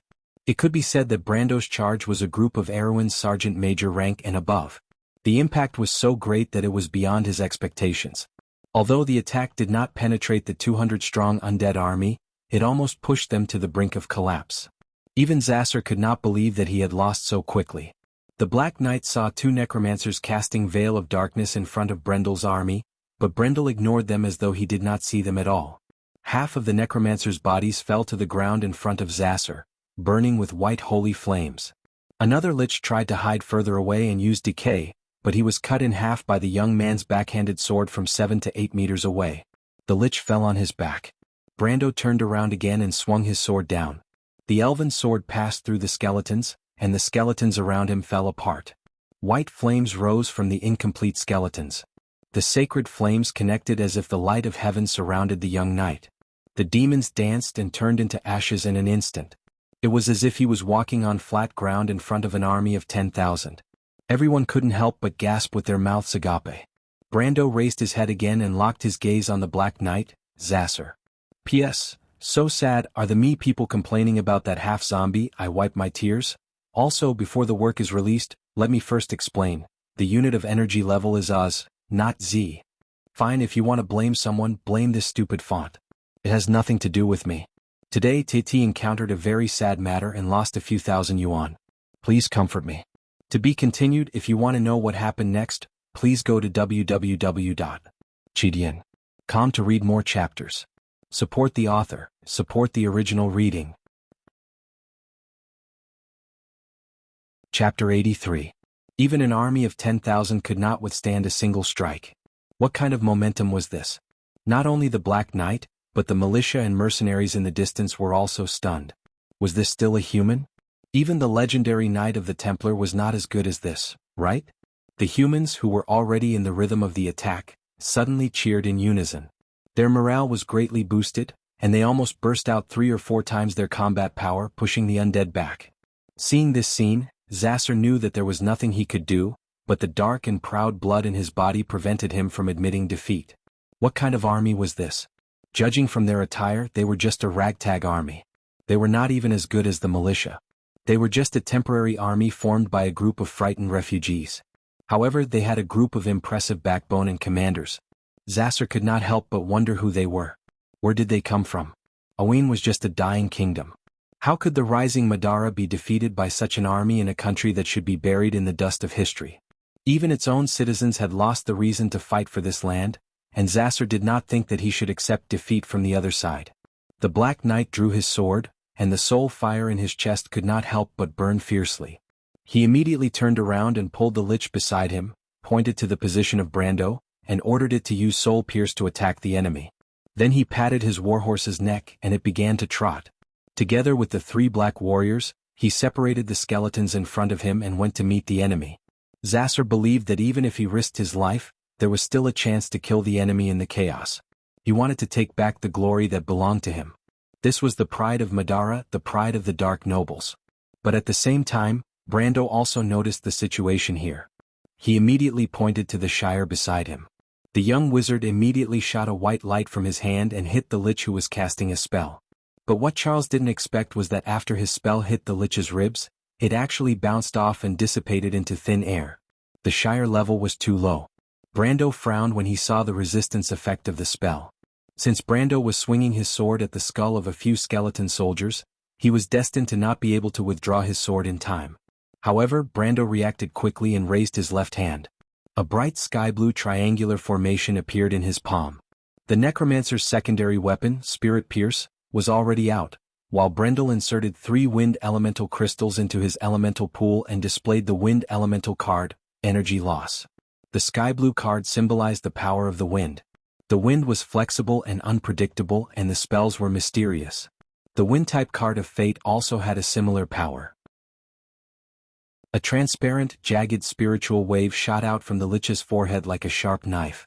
It crossed half of the battlefield in an instant and went straight to Brando and the others. But it immediately stopped in the middle of the battlefield. It was a strange scene. It was as if time had stopped for a moment. Then, like a storm, it refracted back with a sharp whistle. Along the way there was a series of muffled sounds and countless shriveled heads of the undead exploded. Even the headless necromancer swayed on the skeletal warhorse and fell down. Magic and martial arts. Those mercenaries who were less knowledgeable were still fine, but Reto, Mano, Batum and Dragon Subduing Tower were so scared that they almost threw away their swords. In their opinion, Brando was a young man who was not even 20 years old and had the strength of a middle-ranked iron rank. He was also an excellent and talented general. He was also very knowledgeable. He was already considered a rare genius. But now they saw that he was also a wizard who could at least fight against a low-ranked lich. Could it be that he was actually a rare reverend? He was not afraid. The undead were destined to not be able to feel the reality of fear. But he was a little shaken. He did not know who the young man was. He held an elven sword, had excellent combat skills and commanded calmly and calmly. How could such a person be unknown in Erewhon?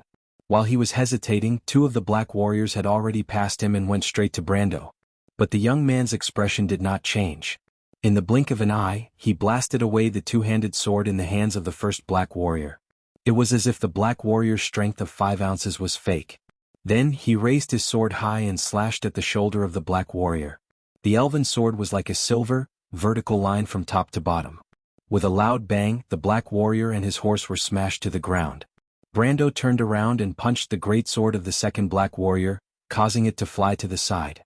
Then he clamped his legs on the horse's abdomen, causing it to move forward and grab the hilt of the black warrior's sword. His right hand pierced through the heart of the black warrior and pulled him down from the horse's back. He squinted his eyes and saw the -72 damage that rose above the black warrior's head. He could not help but think that the Thorn of Light's attack on dark creatures was really high. But these numbers projected on his retina made him feel strange. Sometimes, he wondered if someone had installed a microcomputer in his brain when he transmigrated. Of course that was just a joke. Brando threw away the black warrior that was burning from the inside. He straightened his body and faced the third black warrior. He exchanged a blow with the black warrior and then cut him down from the horse's back. When the black warrior fell from the horse, Brando saw a silver necklace hanging from his sword. He reacted quickly and grabbed it. He was pleasantly surprised to find that it was a necklace that gave +0.3 strength. Actually, Brando felt that it was a little strange. The submagic equipment in the game should be similar to common equipment. Even the captain NPC should have at least one of them. But until now he had only seen the Roman spider ring, swift dagger and this necklace. In fact, the magic equipment in the game were usually differentiated by their rarity. The black iron equipment's rarity was alchemy, also known as submagic equipment. The bronze equipment's rarity was low light, also known as low magic equipment. The brass equipment's rarity was magic. This level was a real magic equipment. For example, Brando's Ring of the Wind Empress and Freya's Ring of Flame, they had a significant characteristic, which was that they had at least one magic power that could be inspired. The silver equipment's rarity was ancient. This level was a rare magic equipment. For example, Brando's Thorn of Light. This type of magic equipment's power could even change the strength of the opponent to a certain extent. It was already considered a treasure. The gold equipment's rarity was fantasy.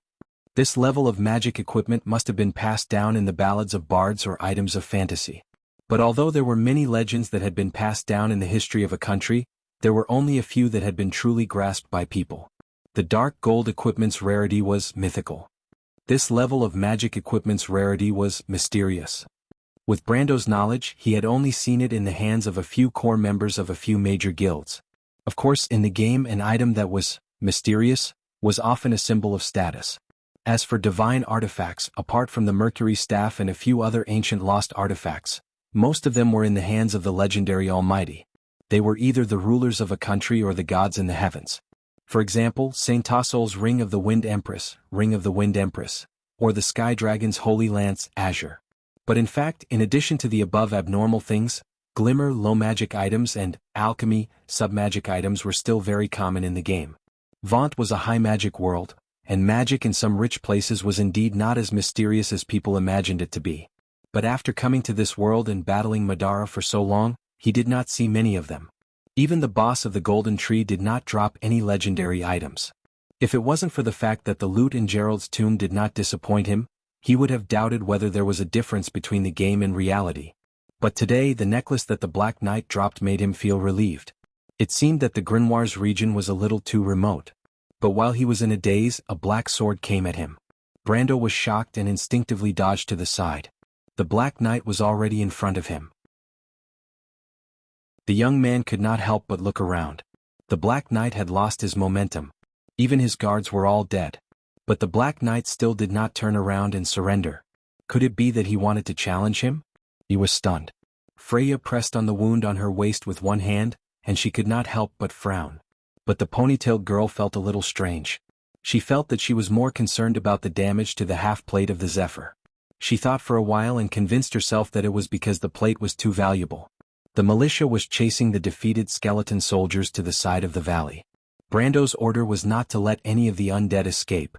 It seemed that he did not need to say that because the soldiers and civilians who had been frightened for a day and night would do it willingly. She and the rest of the militia were needed to maintain order in the pursuit of the undead so that they would not hurt their own people. Freya rode on her horse and chased after them. When she passed by a gravel beach, she saw a skeleton soldier with a broken leg crawling up from the ground. She was about to give it another stab when she saw a figure dashing down like a gust of wind and chopping the skeleton down. The figure stopped. It was Sue, who was wearing a leather dress. Sue. The bronze-skinned girl rode over and looked at her with concern. She whispered, "Freya, are you hurt?" "I'm fine. Have you seen Brando?" Freya turned around and found herself on the other side of the canyon with the self-defense team. That guy didn't even dare to accept a knight's challenge. Why are you so concerned about him? Sue thought for a moment and replied, "Knight challenge?" The female knight's long ponytail froze. "P.S. Everyone, don't be like this, T. I'm not asking for votes. You can still vote actively." Another few hundred votes were thrown out. "It's already a bad day, so please use your tickets to soothe my wounded soul." Chapter 84. A Knight's Challenge? The silver-haired girl put down her teacup and could not help but laugh. Only the Black Knight could come up with such a stalling tactic, but she soon sighed softly. The princess could not help but turn her head and stare blankly at the clean and bright arched window. Her gaze passed through the dust floating up and down in the sunlight that slanted in from outside the tall window, and a hint of worry flashed in her pale silver-gray eyes. For the outcome of the war, he would rather put down his honor and even give up his dignity as a knight. Was it because of the blooming black rose of Bramanto? But what could gather the people in a land that had been in chaos for thousands of years? Or was there some unknown changes happening in the kingdom in the darkness? The girl did not expect her accidental guess to become a reality. She turned back and looked at Oberway speechlessly. When the common ancestor of the Erewhon, Sage Eric, led the people to independence from Cruz, it was to resist the endless exploitation of the southern land by the Empire. Our country was founded to stop the arrogance and greed of the Empire's nobles. The princess said softly, "But today the nobles among us have become greedy and arrogant. Have we lost the ambition and the sense of honor to defend justice, so much so that we have lost the ability to gather the people?" "I dare not say that.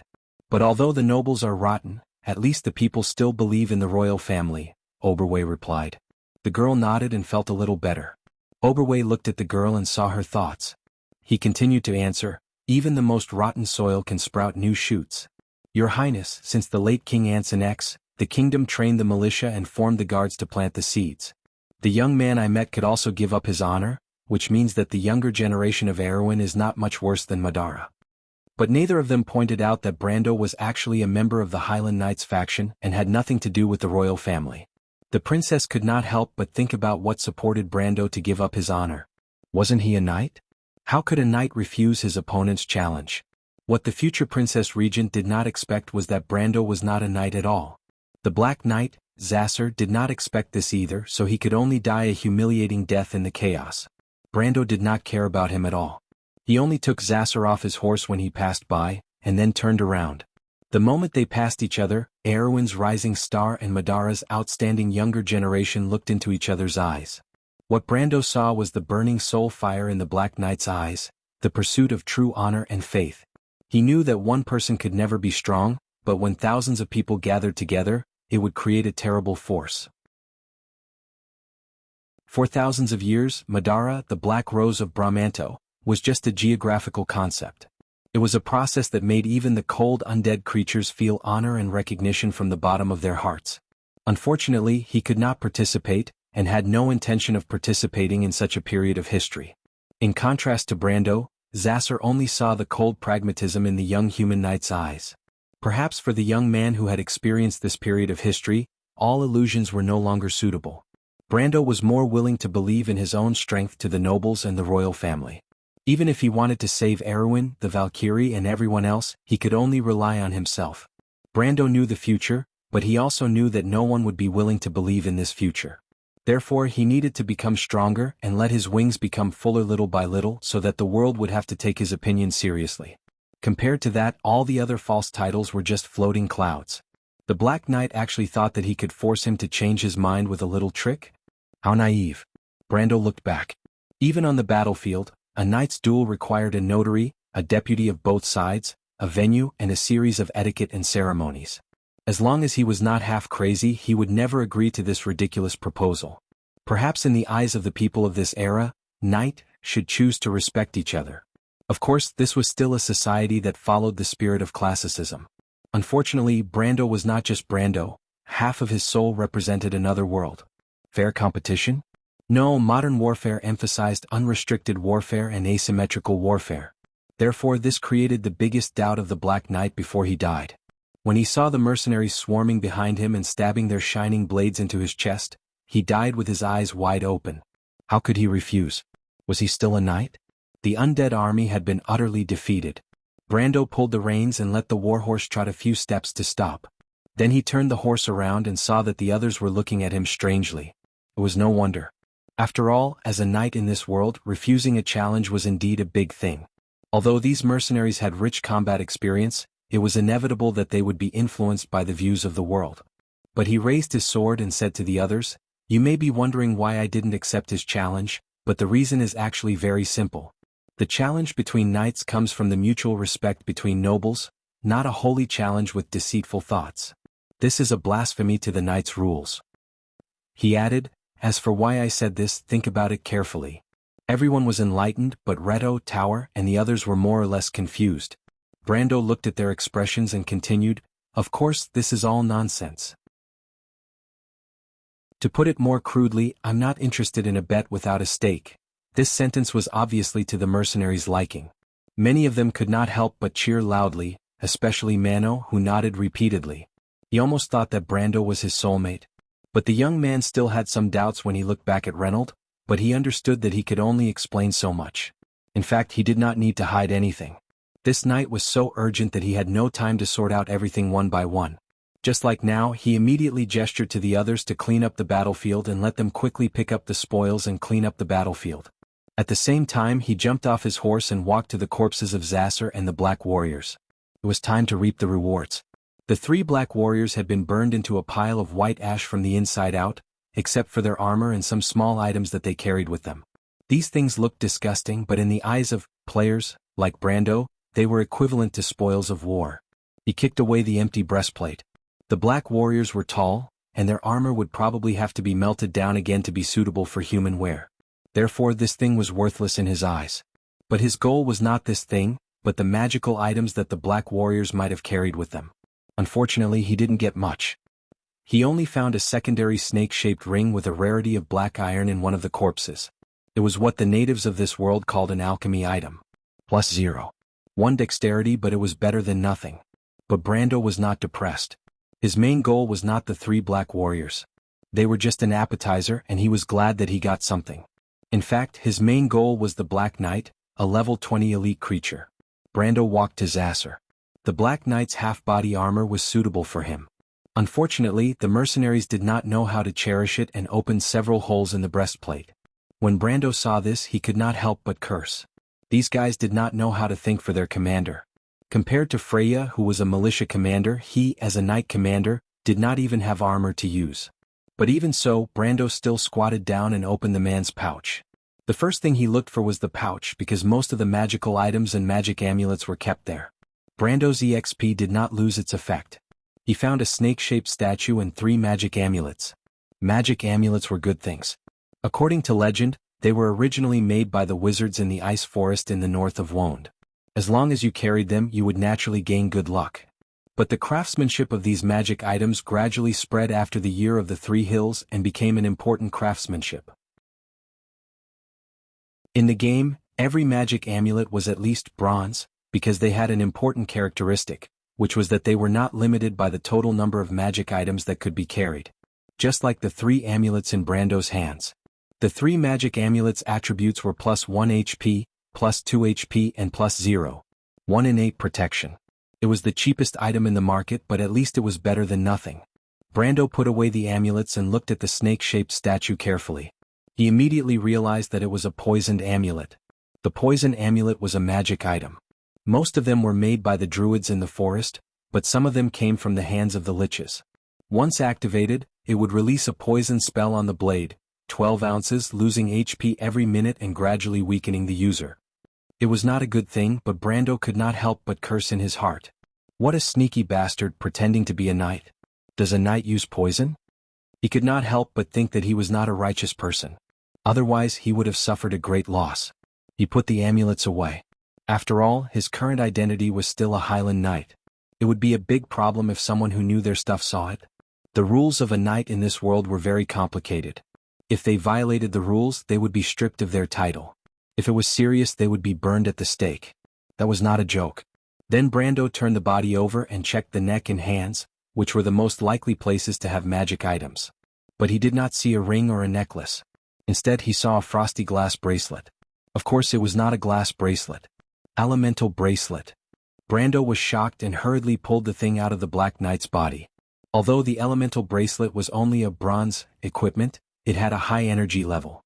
The lowest level elemental bracelet that Brando knew of was at least 25 ounces, and the attributes of this item were also very practical. It could add a certain amount of elemental damage to close-range or long-range physical attacks. The amount of damage depended on the energy level of the bracelet. For example, a 25-ounce bracelet would add at least 4 to 4 points of elemental damage. In his previous life, the Thorn of Light's damage was only 9 to 9 points without doubling the damage. Brando suppressed the ecstasy in his heart. This item used to be as expensive as a silver rare magic item. When it was at its peak, it was one of the equipment that he could only dream of. Attack was the life of a physical profession in the early stages. It was a pity that this bracelet was a level 20 equipment. Brando could only look at it to satisfy his craving. He carefully put this item into his bag. It was probably as important as the Thorn of Light. It was even more important. After all, the Thorn of Light was only a temporary longsword. Its sharpness and hardness were not enough to withstand the use of a medium iron swordsman. Brando actually had a replacement for the elven sword in mind, but he had not put it into action yet. However, the elemental bracelet was different. There were 2 slots for the bracelet. Brando thought that it would be difficult to find a better replacement before he reached level 40. And at level 40 he would at least have the strength of an upper silver. After putting away these important spoils of war and making sure that he did not miss anything, Brando sighed and stood up. The rewards from this battle were too great. Other than a total of 770 EXP, the equipment he obtained almost doubled the energy level of his equipment. Especially the elemental bracelet, which was unexpected good news.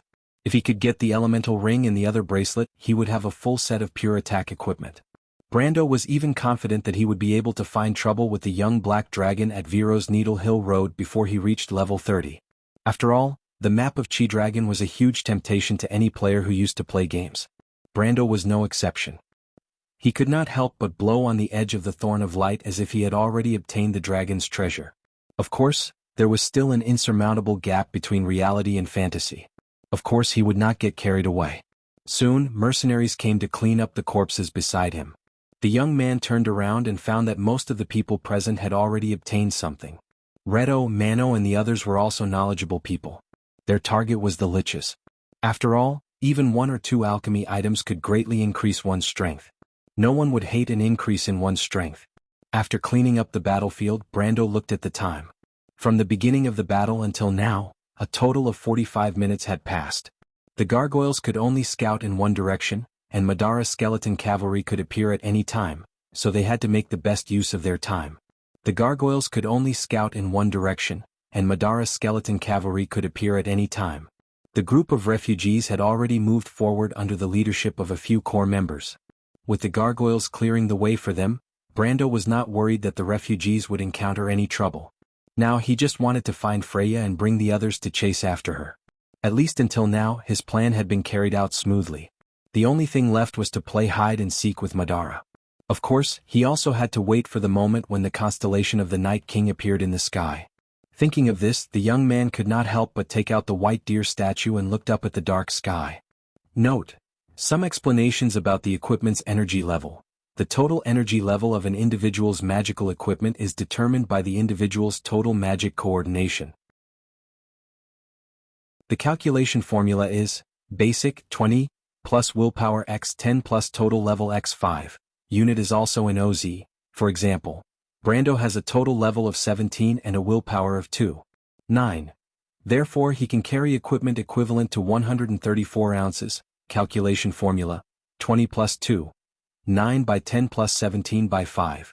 Among the equipment he carries and uses, the Thorn of Light and the Ring of the Wind Empress each cost 20 ounces, the protective gloves cost 5 ounces, the Gargoyle Talisman and the Soul Statue, White Deer, cost 7 ounces, and the necklace and secondary snake ring cost a total of 62 ounces. From the first day of the year, I went home happily for dinner. Then I ate potato chips for the whole night. The power went out on the 3rd of January. On the 4th of January, I lost a few $1,000s in the morning. After eating in the afternoon, I started to feel bloated again and my stomach kept feeling uncomfortable. Then this morning the power went out again until 1 p.m. Not only did my stomach stop feeling uncomfortable, it got worse. I had a stomachache for the whole day. At night, when my friends came to ask me to go out for hot pot, I did not go to TAT. I will try my best to make up for it when it gets better. Thank you for your support. Also, thank you Brother Razor for the $100,000 reward. This is the first time I have received a $100,000 reward. In addition, there are many friends who have tipped me and voted for me every month. Thank you. Your support is the motivation for me to persevere. Also, Amber Group 1 is almost full. I will now announce the number of Group 2. Thank you Knight for providing the QQ group. Amber Sword Group 2, 130957343. Finally, let me end this digression with the usual pleas for votes. Enduring the stomachache and the cold, I look at everyone pleading for votes with tears in my eyes. Although I haven't updated much in the past 2 days, I will definitely work harder when I feel better. To be continued. If you want to know the future, please go to www.chidian.com. There are more chapters. Support the author, support the legal reading.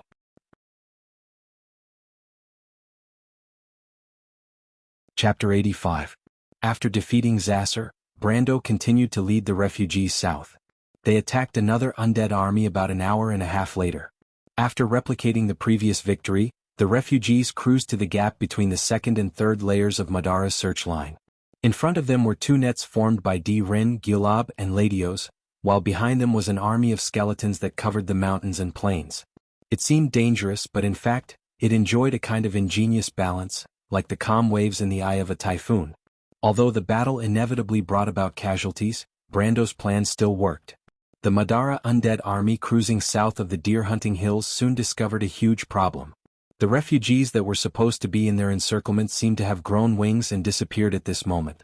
After Maggot Death, Marcus, Ebden, and Weezer joined forces, they went south to join forces with Gulab, D-Ren, and Latios. But even after they plowed through the area, they still did not find the group of refugees that had escaped into the Silver Sparrow Mountains. Could it be that the information was wrong? As a cunning general, Marcus did not believe in luck. He immediately guessed that the refugees were hiding in a valley, waiting for the undead army to sweep through the hills. Marcus immediately ordered all the undead army in the area to release all their scouts and search in all directions with the meeting point as the center. They must find the group of refugees. But as soon as the scouts were released, Gulab, the commander of the 17th column of Madara's Obsidian Legion, quickly found that he had lost sight of one of his squadrons. The Black Knight, Zasser, who led them, seemed to have disappeared. And before he could figure out what was going on, D-Ren, the commander of the 12th column, also encountered the same problem. Soon, both of them realized that a mysterious army might have quietly broken through their encirclement and circled behind them. But how did this happen? How did a group of 1,000 or 2,000 people escape from the net formed by dozens of scouts? If it was luck, then this luck was too good. But the two of them did not dare to be negligent and immediately informed Marcus of this news. Damned Maggot was enraged when he heard that. He almost threw the scroll box containing the battle map at the two men's faces. It pointed at their noses and scolded, "You useless trash." The third batch of graduates from the Roman Black Rose Academy were all worthless maggots. Get out of my sight. Guluabu and D-Ren didn't dare to refute and retreated dejectedly. Then Marcus calmed down and summoned Ebden and Wuxia. He ordered the undead army to spread out to the two sides to prevent the refugees from getting out of the encirclement. Next, he issued a second order, asking the commanders of the other 3 columns to search in the opposite direction. Although it looked down on Madara's new dark nobles, just like how it looked down on Kabia's, it had no choice but to rely on their strength. After all, this was the power of Madara's new generation. It was only worried that it had reacted too late. But in reality, Brendel had just passed by the Blood Shaman Ladio's 2nd Squadron, and was about 3 miles behind the enemy's 3rd Squadron. His plan was a little different from what Marcus had expected. Brando galloped past the refugees on both sides. He pointed out the backbone of the refugees on horseback and ordered them to turn back. His action was not strange. In fact, Brando had already ordered the refugees to avoid Madara's undead scouts several times. When the backbone of the refugees saw the knight, they subconsciously ordered the refugees in the area they were in charge of to turn back. However, there were also some clever ones who leaned forward and asked in a fawning manner, "Sir, did you discover those monsters' cavalry scouts in front again?" No. Tell them to turn north and throw away all their belongings except for food, water and weapons. We have to speed up.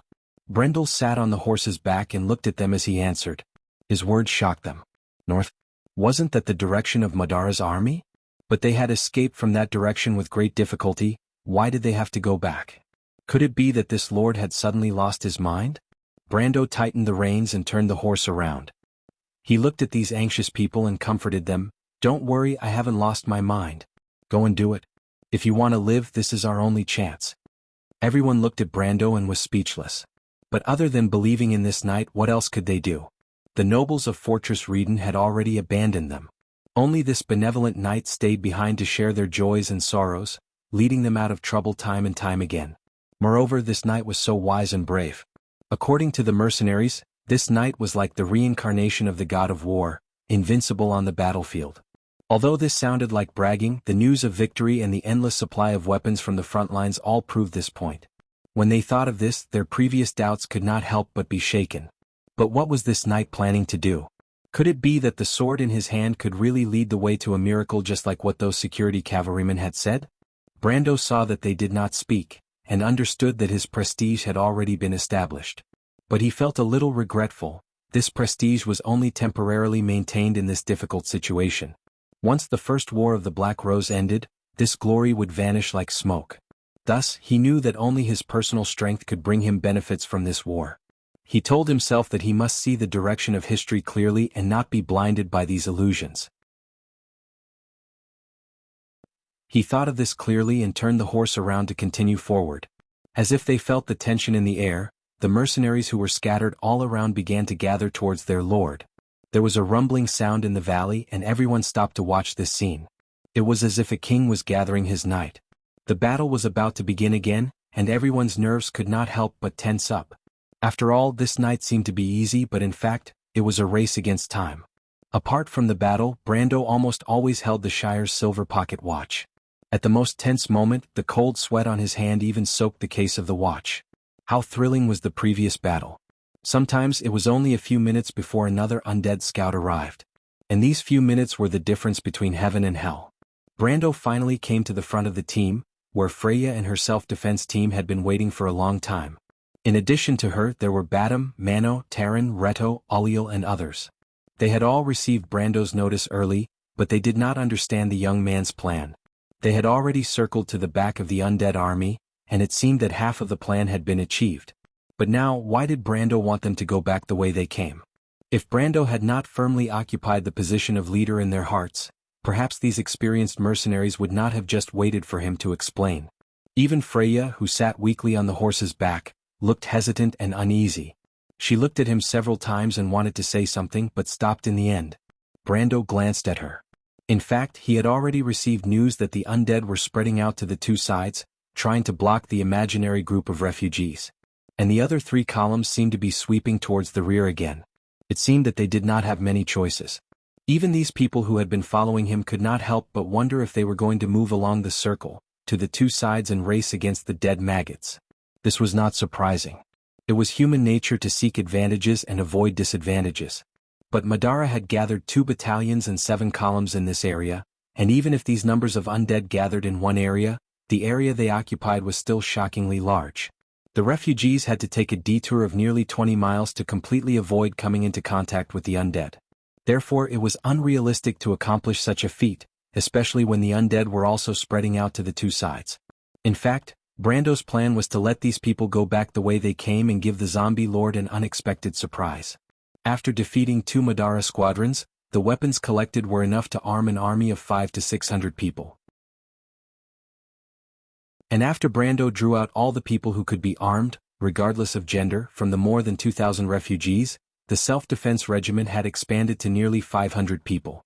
Of course, as long as he assigned Reto and the others to command, he could draw more people. But that was completely unnecessary. When Madara's army spread out too quickly to the two sides, the strength in the center would inevitably be weakened. The conditions were ripe for a counterattack. Brando had much better scouts than Madara. Of course, he had the right to choose when and how to fight with Madara's army. This was also his biggest advantage. Now, he was going to use this advantage to go back to the heart of Madara, so that they would not know what he wanted. But he stopped the horse and did not rush to explain his intentions.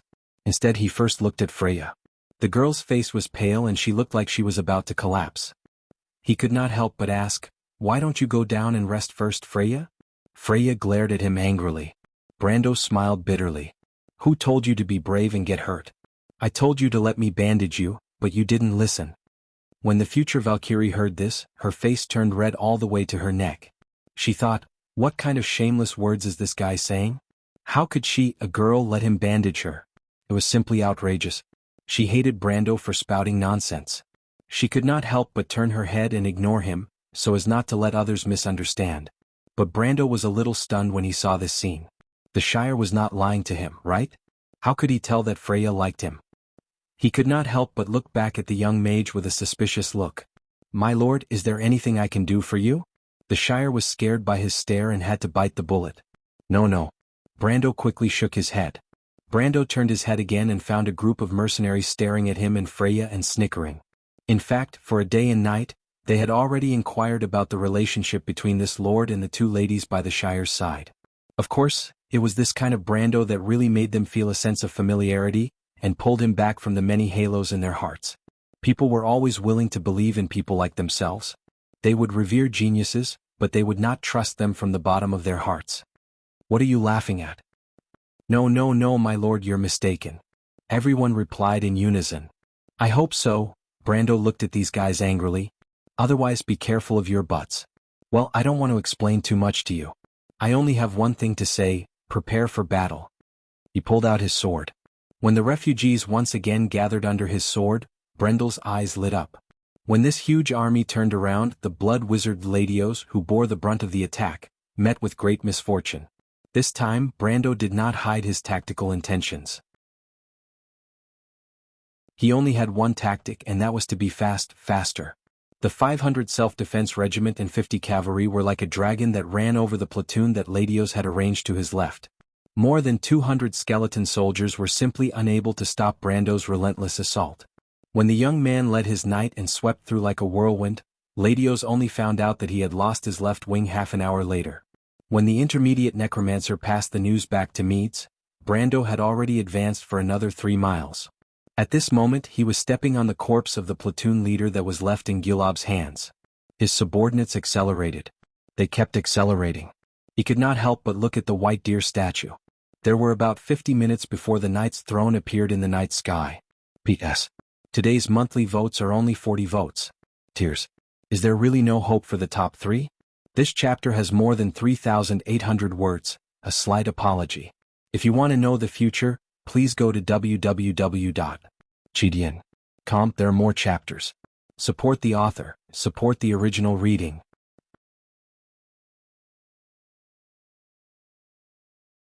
Chapter 86. Marcus found that he had suddenly lost control of the battle.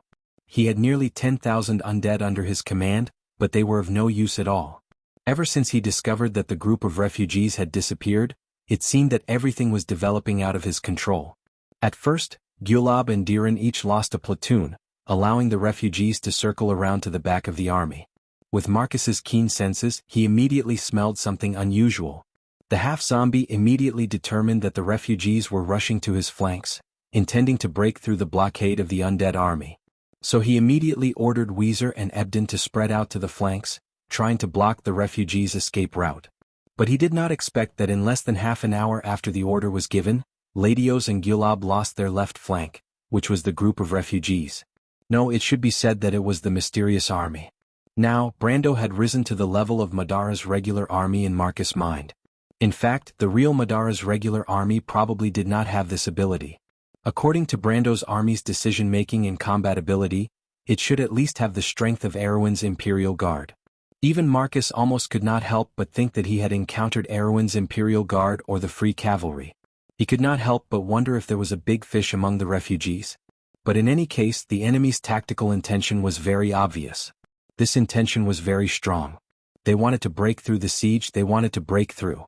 The position where Ladios and Gulab's left flank disappeared formed a striking straight line on the map. It was more like a sharp sword that pierced the heart of the undead army. The half-zombie lord stared at the straight line and could not help but feel a chill in his heart. Meade stood up and threw the bone in his hand out. His eyes flashed as he stared at the dark forest, where his army was ready to go. But was his judgment right? Marcus was not sure this time. Who were they? Who was their commander?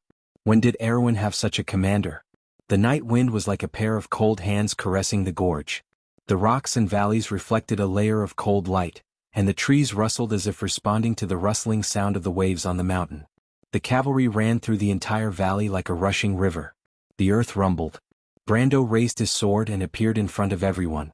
The light from the elven sword formed an undulating surface of light in the darkness like a silver flag, and to the others, the flag was the victory that the young man had brought them. The horsemen were already wholeheartedly in admiration.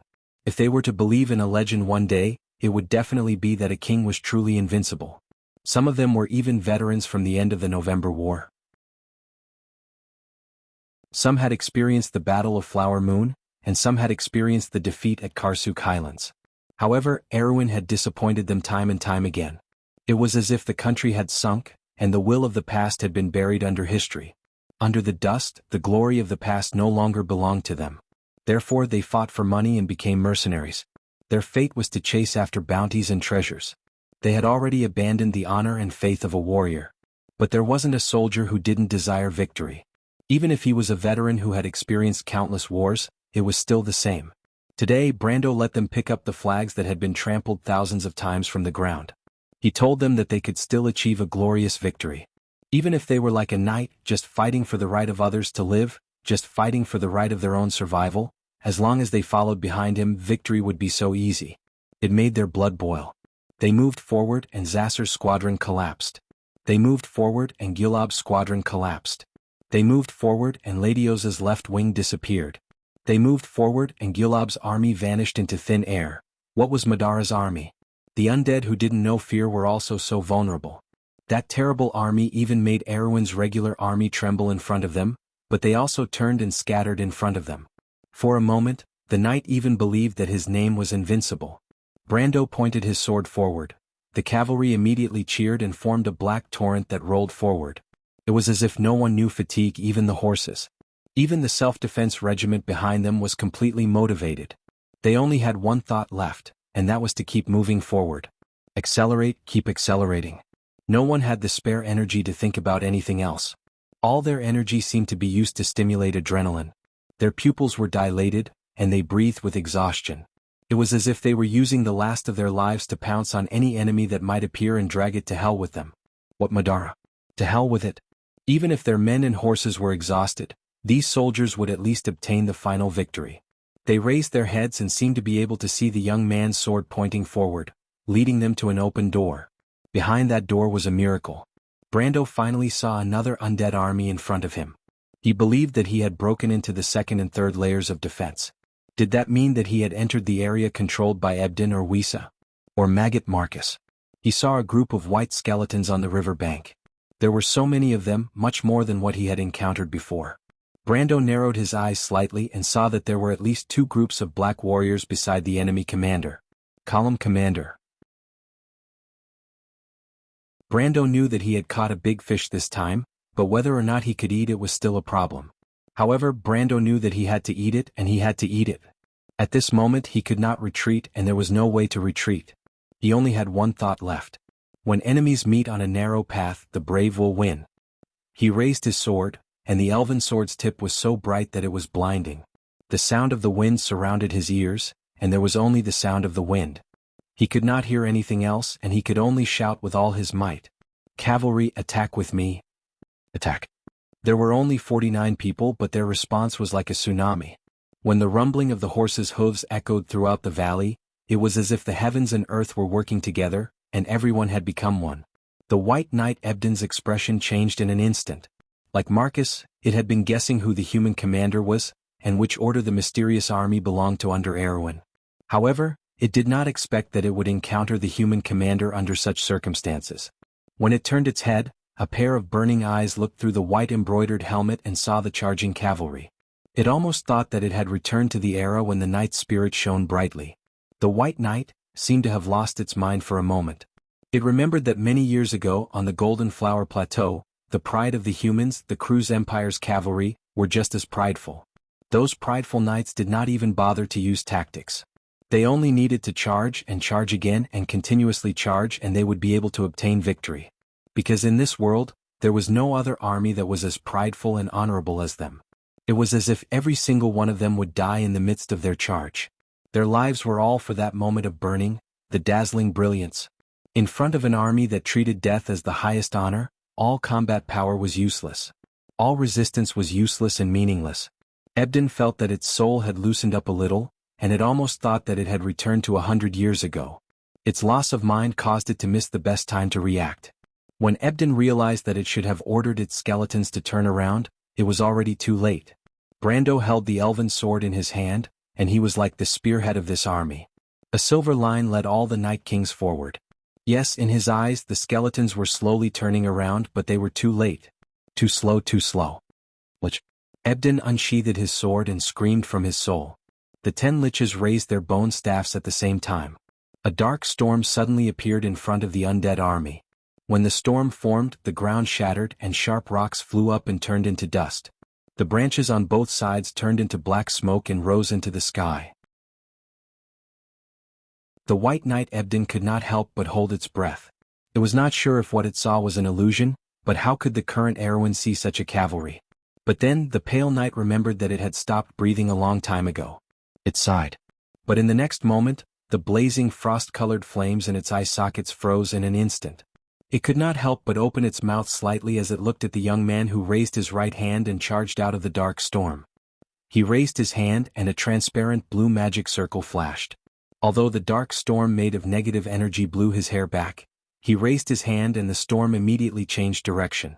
He moved forward and the storm also moved forward. Just like at that moment, Brando was the king who controlled the storm. When he struggled to shout, one word at a time, energy loss, the storm suddenly changed direction. The skeleton soldiers in the front row fell down row by row. The skeletons in the back tried to raise their spears, but they were hit by their comrades and fell down row by row. But Brando was also an arrow at the end of its flight. But in the next moment they saw the young man's horse fall. Not only these undead creatures but everyone on the battlefield saw Brando fall from the horse. At that moment, it was as if the entire valley was silent. The human refugees could not help but stare at the back and stop what they were doing. Freya tightened the reins and urged the self-defense team to speed up, but when she turned around she saw this scene. She could not help but cover her mouth and could not make a sound. Romaine's expression finally changed, and she could not help but run forward while holding her skirt. Reto, Mano, Badam, Subduing Dragon, and Gasol could not help but let go of the reins in their hands. They just realized that even the young man could fall. But Brando had already adjusted his posture the moment he fell from the horse. He was just waiting for an opportunity. Charge, activate. As soon as his feet touched the ground, he spun half a circle in the air and shot out like an arrow leaving the bow. He moved forward, his sword forward, and a silver line appeared. Everyone saw the eye-catching silver line. It symbolized a miracle. After the silver line passed, the 12 skeleton soldiers were split in half. Brando landed in the middle of countless undead creatures and raised his sword high. He saw the tall undead knight covered in white. He also saw the burning frost flames in the other party's eyes. So it's you, the White Knight Ebden, the former hero of Erwin. Brando looked at the other party, the elven sword slightly tilted, and the glowing blade was already pressed forward. Your path ends here, young man. Ebden looked at him and blocked Brando's sword with his sword. Silver ranked. Brendel made use of the force to retreat. This was a bit difficult. He could not help but think. P.S. Double the last day's monthly votes.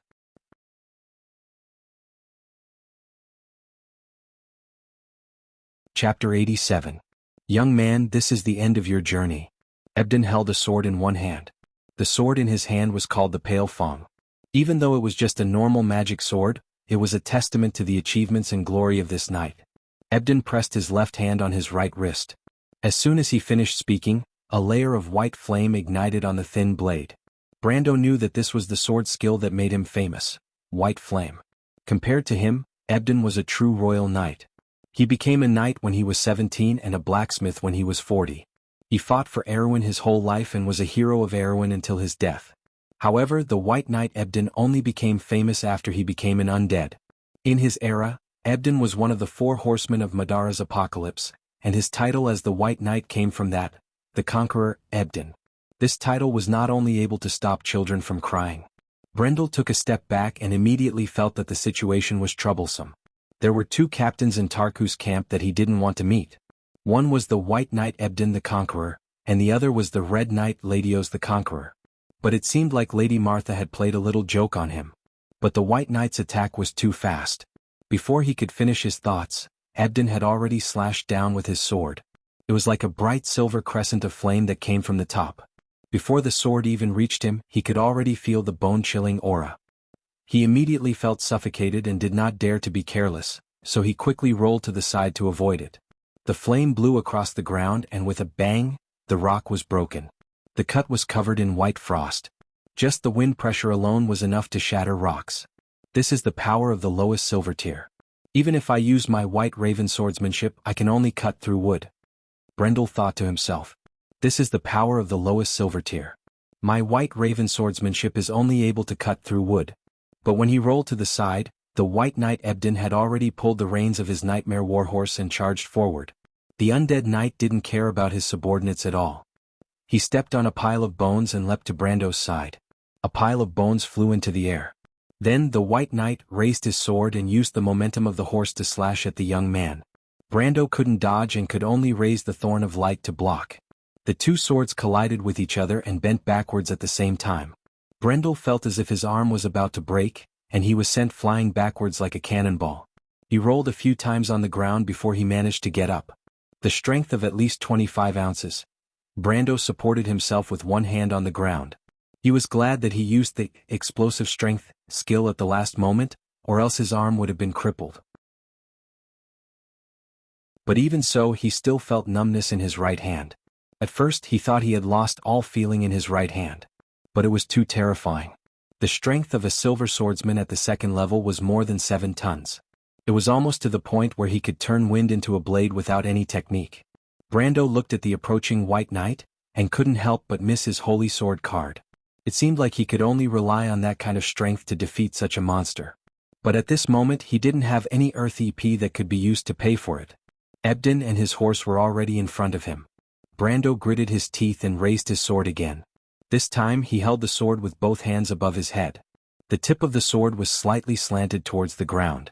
He assumed a military swordsmanship stance that was best at deflecting force. Mixed but not skilled. The White Knight looked down at him. A cold and hoarse voice came from under the helmet. It raised its sword and slashed down. Brando used the edge of his sword to clash with the Pale Fong. At that moment he adjusted the angle of the elven sword bit by bit. Sparks flew, and he actually allowed Ebden's sword to slide by his sword momentum. But the remaining force caused him to fall backward. Brando immediately kicked the ground with his back foot. It was as if the slight movement of adjusting the body's balance in the military swordsmanship had become an instinct. His whole body slid to the side, but he still firmly squatted on the ground. It took him a lot of effort to parry the sword, and he was already sweating profusely. In the game he often did this kind of action, but it was always because the system helped him to plan the path, the sword, and the body's position. It would also help him adjust his actions, and not like this where he had to control every action himself. If he wasn't careful, he might even lose his life. But he actually did it. He swung his arm, but his right hand was still numb. His opponent's strength was too great. Every time they clashed, it was as if he was crashing into a heavy truck. Even after he deflected the force, he could still hear his muscles and bones groaning. Ebden also let out a muffled sound from under his helmet. It saw that this young man's swordsmanship was only average, but he seemed to be very experienced. He was able to find a suitable countermeasure in an instant. This was the reaction of a veteran. He turned his horse around and began to speed up again. But Brando finally broke away from his opponent's rhythm, so how could he let his opponent take the lead? He immediately raised his right hand and pointed the silver ring at Ebden and shouted, "Boss! Magic activation incantation?" The flames in the White Knight's eyes flickered. He immediately returned to his horse and placed his sword in front of him. Just as Ebden finished his action, a loud sound was heard, and a gust of wind rushed towards the undead knight, leaving a deep mark on the ground. But when the gust of wind hit the undead knight's sword, it immediately split into two and formed a beautiful Y-shaped mark on the ground. Every skeleton soldier in this mark was instantly thrown high into the air and disintegrated into pieces before landing on the riverbank. Then there was a series of crackling sounds as if there was a rain of bones. The White Knight Ebden retracted his sword, and before the dust settled, he raised his sword again. Then there was a clear clang. Brando had already jumped out of the smoke and clashed with his sword in midair. There were no openings. Brando was not surprised at all. After all, an elite of this level was stronger than the Golden Demonic Tree.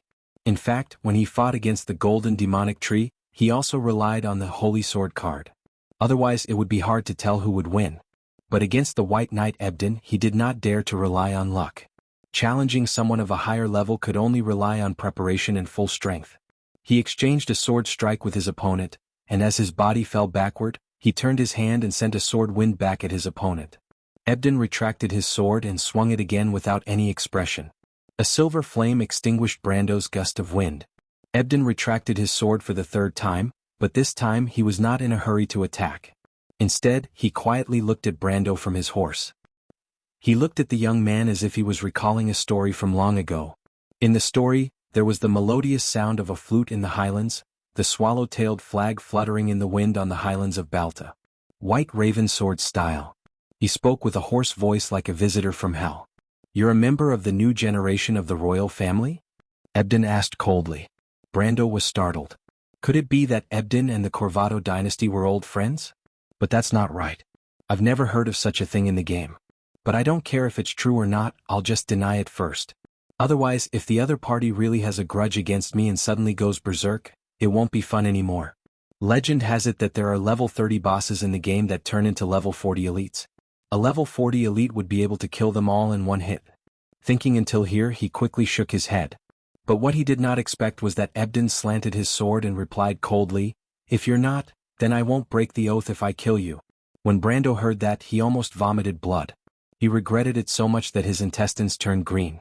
If he knew there was such a stupid oath, he would have just taken the identity of a member of the new generation of the royal family. Of course, that was just a thought. Brendel knew that it was not easy to pretend to be a member of the royal family. After all, Corvado's royal family had the blood of the Mist Elves, and the Mist Elves were said to be born with the silver bloodline. And Brando's blood was the symbol of a mortal. On the other hand, Ebden returned to its humanoid state. It brandished its sword and spurred the Nightmare Warhorse to accelerate once again. Brendel did not know what to do in the face of such a murderous god. He thought of a way to stall for time, and that was to use the White Raven Sword style under the effect of Power Burst. But it cost 9 points of stamina.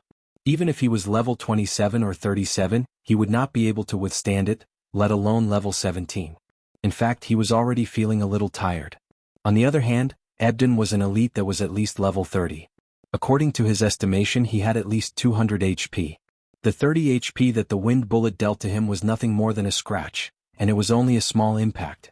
Brando was confident that he could kill Ebden with 2 or 3 stabs, but he had to be able to do it first. Thinking until here, he couldn't help but take a deep breath and look into the distance. He hoped that Reto and the others would come to his aid. But he saw that the cavalry had just clashed with the skeleton soldiers. Perhaps it was because of the advantage he created, but it was unlikely that they would be able to free themselves in such a short time. He could only hope that the self-defense forces would be able to catch up faster. In fact, Freya, who was leading the self-defense forces, had the same thought.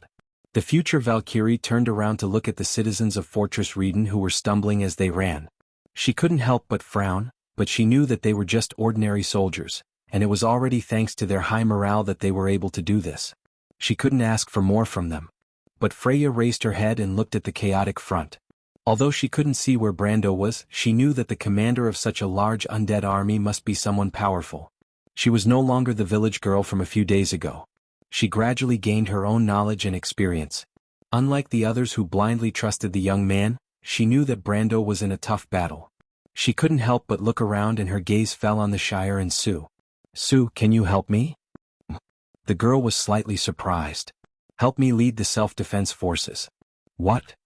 "I want to help Brando," Freya replied. She then turned her horse around and said, "The Shire, come with me." "Miss Freya, I'm fine. But are you sure it's okay?" The Shire was taken aback. Brando had instructed him to look after the injured Freya. But compared to that, he was indeed more worried about the safety of the person he followed. Freya looked at him and nodded vigorously. "If you want to know what will happen next, please go to www.chidian.com and read more chapters. Support the author, support the original reading. Translator, Endless Fantasy Translation Editor, Endless Fantasy Translation.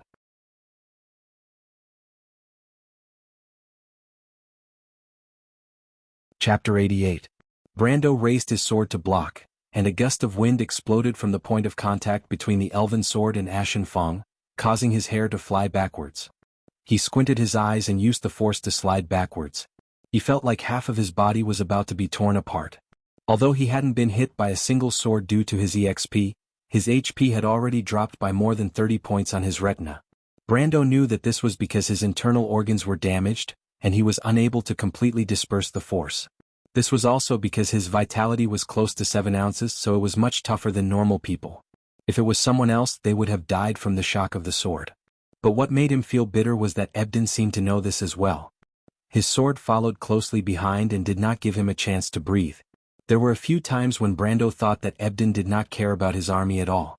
Although his army was on the verge of collapsing, the rows of skeleton soldiers in the valley were also on the verge of collapsing. Could it be that in this fellow's eyes, he alone was stronger than an entire army? Brando did not know that his ridiculous thought was the closest to reality. Even though the White Knight Ebden was a hero of Owen when he was alive, but after he awakened as an undead, everything he did before his death was just a note. In Vaunt, the undead were an existence that twisted the laws of nature.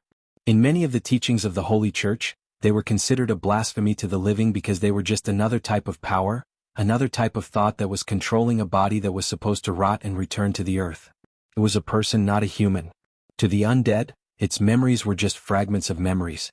There was a saying that the undead were not without fear because their greatest fear came from their memories when they were alive.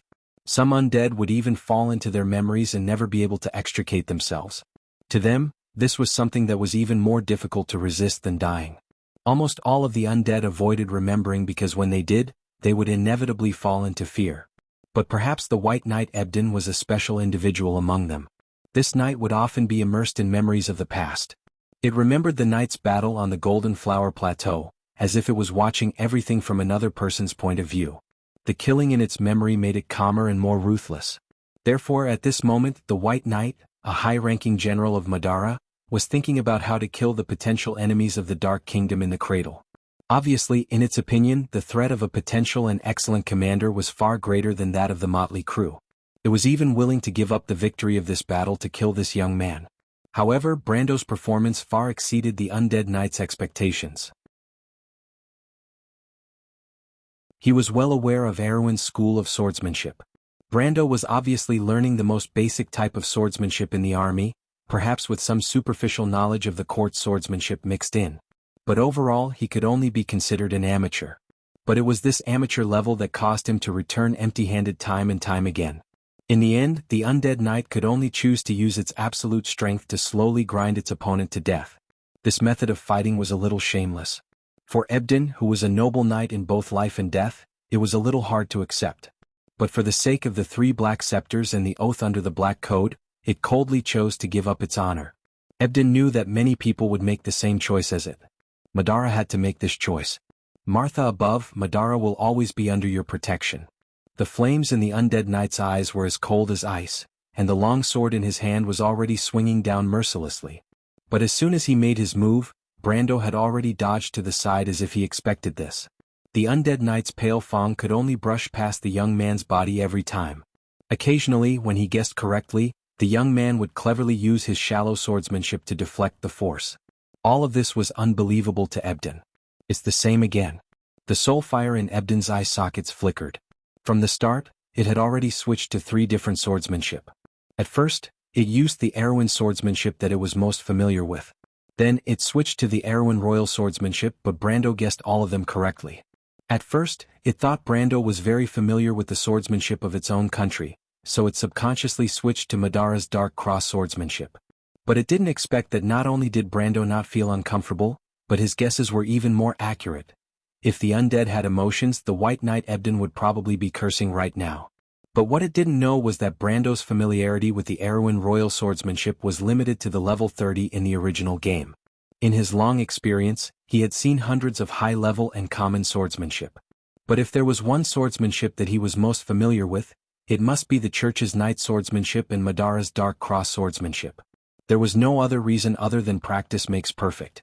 The Knight swordsmanship was the swordsmanship that Brando used the longest in his previous life, and the dark cross swordsmanship was the swordsmanship that he saw the most.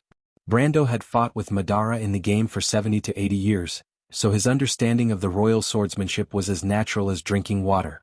But that didn't mean that Brando was having an easy time. Because under Ebden's absolute suppression, he couldn't even find a chance to counterattack. No matter how old the swordsmanship was, it couldn't withstand the agility of 16 ounces. Sometimes, Brando couldn't even catch Ebden's hand movements and could only guess based on his experience. And Brando soon felt that his stamina was approaching the danger line. If a person's stamina dropped below half, their strength and reflexes would start to weaken. If it dropped below 1/3, it would be hard for a person to maintain their form. However, it had only been 3 minutes since the start of the battle. Brando was sweating profusely.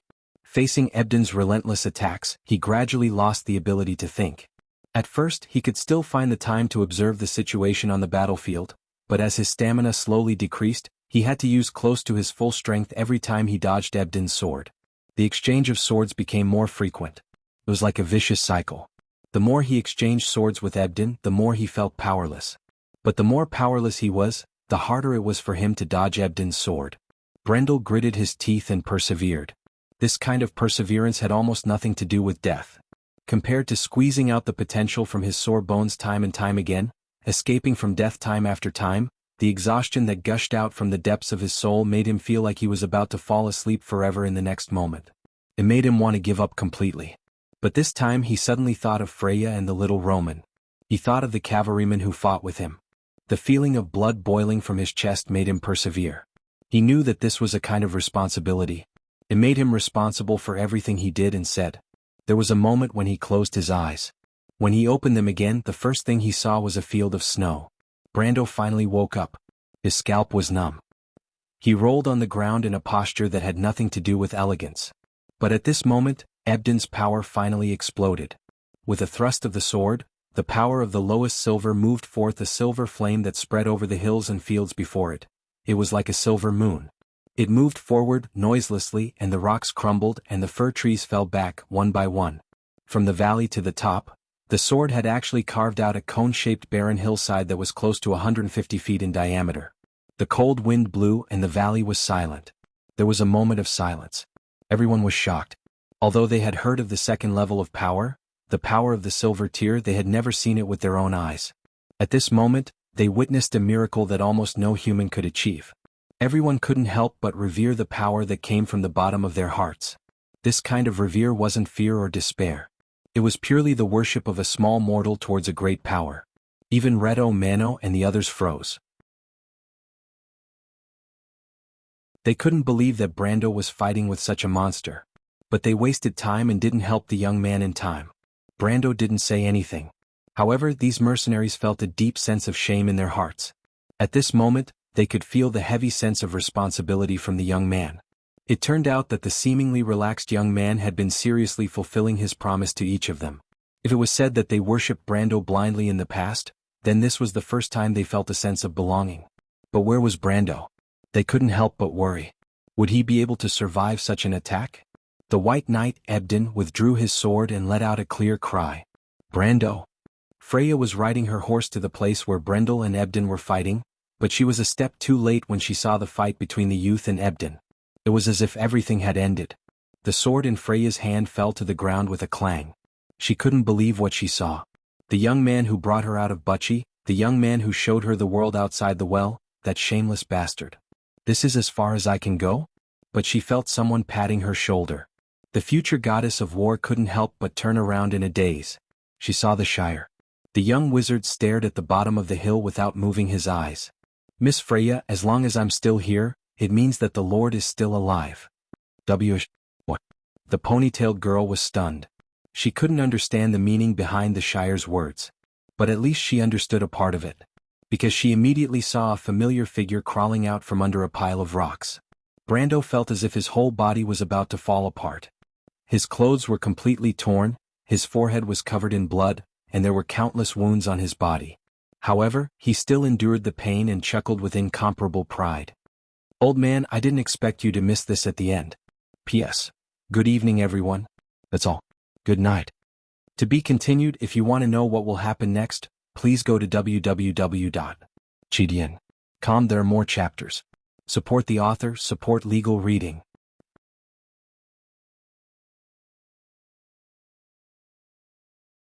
Chapter 89. Ebden raised its head and was slightly startled. Brando took advantage of its shock and jumped up from the rubble. His body was like a shadow that grew taller and taller, leaving behind a series of afterimages. It was as if he had crossed a dozen meters in an instant. Ebden immediately realized that it was impossible to track his movements. Brando had the agility of 44 ounces after activating Charge. He was like the wind or a gust of wind. When the undead knight turned around, Brando was already behind it. Ebden had already guessed that this was a terrifying burst of speed technique. In fact, it had already seen it at the start of the battle. But now that it was experiencing it personally, it was different. This young man was not simple. The White Knight's pale fang was unsheathed in an instant. It instinctively blocked Brando's elven sword with a clang. This strike was beyond the realm of swordsmanship. Both sides were fighting with their experience. But Brando had already turned around after his strike missed. He still had one more second. He was like a phantom that avoided Ebden's sight and stabbed his sword towards the left side of the knight's chest. Ebden immediately swung its sword back to block Brando's attack. There was not a single flaw. How troublesome. Brendel gritted his teeth as he was covered in wounds. But this time, it was the undead knight's expression that changed. It suddenly felt that Brando had split into two, one from the left and one from the right. What was this? Projection technique? Dual martial arts? Ebden sensed the threat behind him and immediately turned around. However, he immediately saw a gargoyle being split in half by his sword and rolling far away. That moment was like a slow-motion scene. In the burning soul fire in its eyes, the scattered gargoyles slowly disintegrated and collapsed in the air. However, the undead knight immediately felt that something was wrong. Brando had already swung his sword from the other side. This was the last strike of his charge mode, power burst, White Raven sword style. But at that moment, the White Knight Ebden lowered his sword, and the Nightmare Warhorse's hooves caved in, and it died in an instant.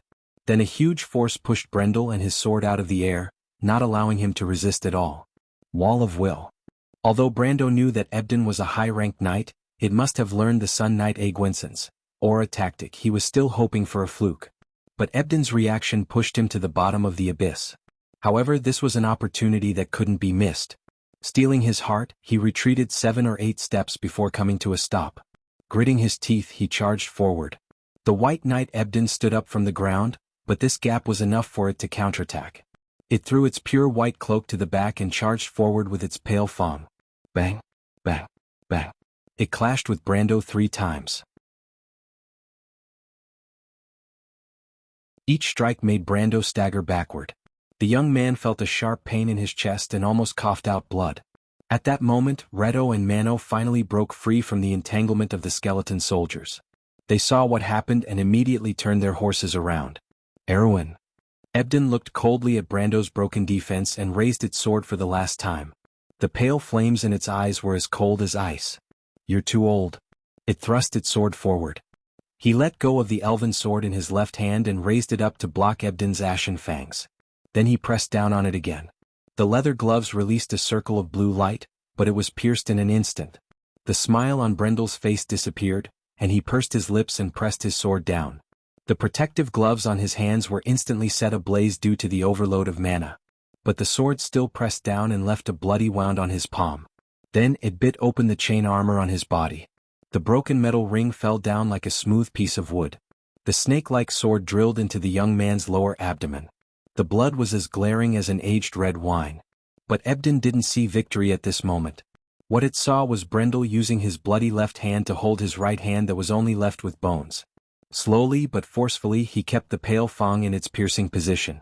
Then he raised the elven sword in his right hand. In the eyes of the undead knight, there was also a sword burning with pure silver sacred flames. The sword is born from the light, the courage of all enemies. There were elven words engraved on the sword. The sword moved forward. Ebden raised its left hand to block, but the pure fire on the sword instantly burned through its bony palm and came out from the other side, stabbing into its chest. The two swords connected the two knights together. At that moment, there was only the sound of the cold wind blowing through the valley. Brando said weakly, "Old man, you missed out on one thing. You think you won, young man?" Ebden said coldly. Its voice was hoarse and low as if it came from another world. It felt as if its chest was on fire. The pain was like torture, but Ebden knew that it was not a fatal wound for it. Of course, it would need a long period of rest after this battle. No, it's just, Erwin is old, but there are still people who love it. Brando couldn't help but sigh. The White Knight was waiting for this opportunity. The two drew their swords at the same time and attacked at the same time. The young man leaned to the left and let Ebden's sword bite into his right lung. But at the same time he raised his elven sword up high and caused the undead knight's left arm to fly far away. The two retreated at the same time. Brando immediately knelt on the ground and coughed loudly. He felt like his lungs were on fire. He had never experienced this in the game before, but he had experienced it once in Bucci. The unyielding talent had been activated. He endured the waves of pain and stood up using his sword to support himself. But Ebden had already stood up. Its injuries were much lighter than Brando's. Although it was impressed by the young man's tenacity and unyielding confidence, but at this moment the undead knight needed victory more. It was unable to maintain its balance after losing its left arm, but compared to Brando, who immediately knelt down after standing up, it was much better. Ebden glanced to the left. Reto and Mano were still a step away from entering the battlefield. Thus, it quickly raised its pale fang and rushed towards Brando again. But this time, it suddenly saw a flash of golden light at the top of the mountain. It wasn't an illusion. Almost everyone who raised their heads to look at this side saw the golden-red, blinding light. One of its ends shot out from Freya's ring, while the other pierced towards the White Knight Ebden. However, that wasn't the case for Ebden. What it saw wasn't a straight line, but a rolling fireball instead. Because it was too fast, the afterimage left behind in the night gave the illusion that it was just a golden red line. Flame. Then Freya's loud voice echoed in the valley. Ebden immediately raised its sword, but it was still too late. The flame hit the tip of its sword and instantly expanded into a fireball. The shockwave spread out from the flame. At first, it was a visible shockwave that spread across the entire valley. Everyone's hair flew backwards, the trees' ABs fell, and the needles flew into the night sky. Then, countless gravel brushed past the hooves of Leto and Mano's horses, startling them so much that they stood up high. But the flashing fireball only existed for a moment in everyone's eyes. Then all the light sources dimmed. It was as if the entire night had become darker. Everyone couldn't help but turn around. They couldn't even see their own fingers. Only Brando, who was blown away by the shockwave, could see the White Knight Ebden, who was half kneeling behind the smoke. The undead knight was motionless. Brendel knew that he would not be able to stand up no matter how strong he was. First he was hit by a wind bullet that dealt 30 damage, then he was hit by two swords that dealt at least 140 damage, and then he was hit by a fireball that dealt 45 damage. He couldn't help but touch his forehead. He couldn't believe that he won just like that. But Freya's fireball almost blasted him half to death. Fortunately, he had the legendary innate skill, Unyielding. Brando couldn't help but laugh. He said that Ebden had miscalculated because he knew that Ebden wouldn't know that he had such a big secret. He looked at Ebden and didn't know what the former hero of Erwin was thinking. Was it thinking that it would be defeated just like that? Or was he reminiscing about his past glory? Brando thought for a while and coughed. He wanted to sit up, but he heard a rustling sound behind him. He turned around and saw Freya and the Shire sliding down the hill nervously. Brando. The ponytailed girl saw the young man lying on the ground, and all her thoughts were thrown out of her head. She only had one thought in her mind, and that was to rush up to him and support him. She asked carefully, Brendel, are you all right? Brando wanted to answer, but his heart skipped a beat and he lay back down. Freya, is that you? He suddenly coughed and asked weakly while lying on the ground. Yes, it's me. Can't you see me? Freya saw that Brando was covered in wounds, especially the wounds on his chest and lower abdomen. She didn't know what to do and looked like she was about to cry. Brando, don't say anything. I'll bandage your wounds. Freya, there's no need. I need your help with something. What is it? Freya could not help but panic when she heard his words, and her heart tensed up subconsciously. Let me think. Why don't you kiss me first? Ah. Freya still had tears in her eyes, but when she heard this strange request, she couldn't help but be startled.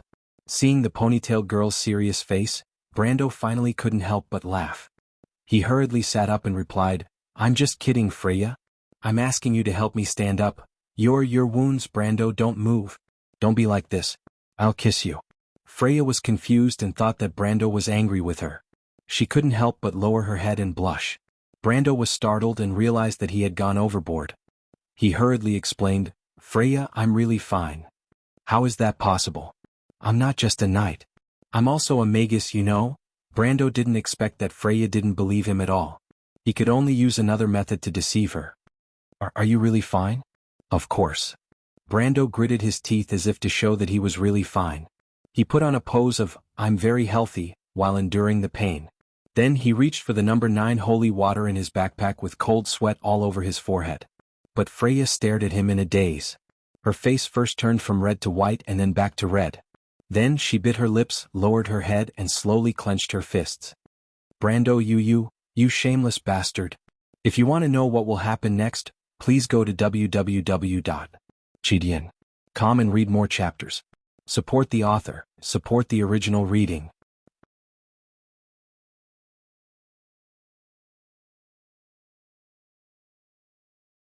Chapter 90. The effect of the number 9 holy water was not as fast as the number 7 holy water. Its recovery effect could only drag Brando back from the clutches of death. Then, with the help of the Shire and Freya, he bandaged himself and relied on his battlefield first aid skill to force himself to breathe a sigh of relief. Although he could not help but feel dizzy due to excessive blood loss, and his face was as pale as a ghost, he could at least confirm that he was no longer in danger from the data of his body. Brando stood up shakily. Because he was too weak, there were a few times when he almost knelt down again. The Shire and Freya hurriedly supported him on both sides. But when he felt the actions of the future goddess of war, Brando could not help but look back at her in surprise. He thought that Freya would be so angry at him for joking that she would not be appeased for at least a day. Freya hurriedly turned her head to the side, her face red. Although she was angry at Brando for deliberately lying to her, after thinking about it, at least it was easier for her to accept the result than losing Brando. Of course, she was still gnashing her teeth in anger. She repeatedly told herself that she would not fall for this despicable fellow's trick so easily next time. Of course, even though he was surprised, he did not forget what he wanted to do. He put one hand on the Shire's horse, then turned to his squire and said, The Shire, help me up. Before Brando could finish his words and the Shire had no time to respond, Freya stopped him. Wait, what do you want to do? Sit on the horse's back as you can see. No. What's wrong? Brando was stunned. You're so badly injured, don't move around. Why don't you care if others are worried? The ponytailed girl lowered her head and complained softly with a red face. She could not help but think that it seemed to be the same every time. It was the same the last time too. Did this guy know that his injury would be fatal if it were an ordinary person? Brando saw Freya's expression and understood what was going on. He could not help but soften his heart and smile. Freya, I'm really fine. The potion I took earlier was the holy water. You saw how it saved Jonathan's life that night, right? Freya bit her lip. Her heart was a little moved, but she did not dare to believe him completely. She saw that Brando could not even stand properly, but he still wanted to ride the horse. She knew that every time she spoke, she would be at a disadvantage. So this time, the ponytailed girl did not say anything. She stubbornly lowered her head and stood in front of Brando. This time Brando was a little helpless. He could not explain the difference between holy water number 9 and holy water number 7. Besides, even if he did explain, Freya might not understand. But he did not want to hurt Freya. After all, the future goddess of war was at least thinking of him at this moment. How could he say anything to such a girl? Freya let his lordship go up. But he was relieved when the Shire spoke at this time. Freya was stunned. She thought that at least the young wizard squire would be on her side. That was the knight he followed. In Wonde, squires were honored because they were knights. The Shire did not care about Brando's life at all. The Shire, why are you? For a moment she did not know what position to use to refute. His lordship is indeed not in any danger. He is just a little weak, but please leave the responsibility of looking after him to me. The young man replied. He could not help but look at Brando with some worry, but more than that, he was full of admiration and respect. His lordship is indeed on his side. If he appears on the horse, it means that he has not fallen. He is still the flag that leads us forward. This is his honor and also the symbol of the sword in his hand. What is he fighting for? Brando smiled. The Shire made him sound a little too noble, but the truth was that simple. He had to appear on the horse to give the mercenaries and refugees behind him a sense of confidence. He had to tell them that victory was here. The battle just now was too intense, and it might have affected the refugees and the self-defense squad. Although he was not familiar with military affairs, he knew that his army was just a ragtag bunch that was put together at the last minute. They were fine when the wind was blowing, but once they met with a setback they would quickly crumble. Thus, he had to give these people a sense of confidence. He was the source of their victory. As long as he was here, the refugees, mercenaries and the remnants of the White Mane army would know that they still had hope. Freya looked at Brando with a complicated expression. When she saw the latter nodding his head, she reluctantly moved aside. Brando then mounted the horse with the help of the Shire. But to be honest, when he got on the horse he was so weak that he doubted if he could even hold on to the reins. He could not help but remember that he was just a normal person a few days ago. He did not even know what position he had to be so determined. But what surprised him was that he was able to stand upright on the horse like a javelin. It was as if in the eyes of outsiders, this young general had just changed his horse after another victory. Only the Shire, Freya, Reto and Mano could see the cold sweat on Brando's forehead and his trembling arms. But Brando did not say a word. He did not even look at the people around him. He tried his best to maintain a serious and cold expression. Reto and Mano could not help but look at each other. They then bowed deeply to Brando and retreated to command the cavalry that was regrouping. They wanted to help Brando, but when they saw this scene, they knew that Brando did not need them and would not let them help.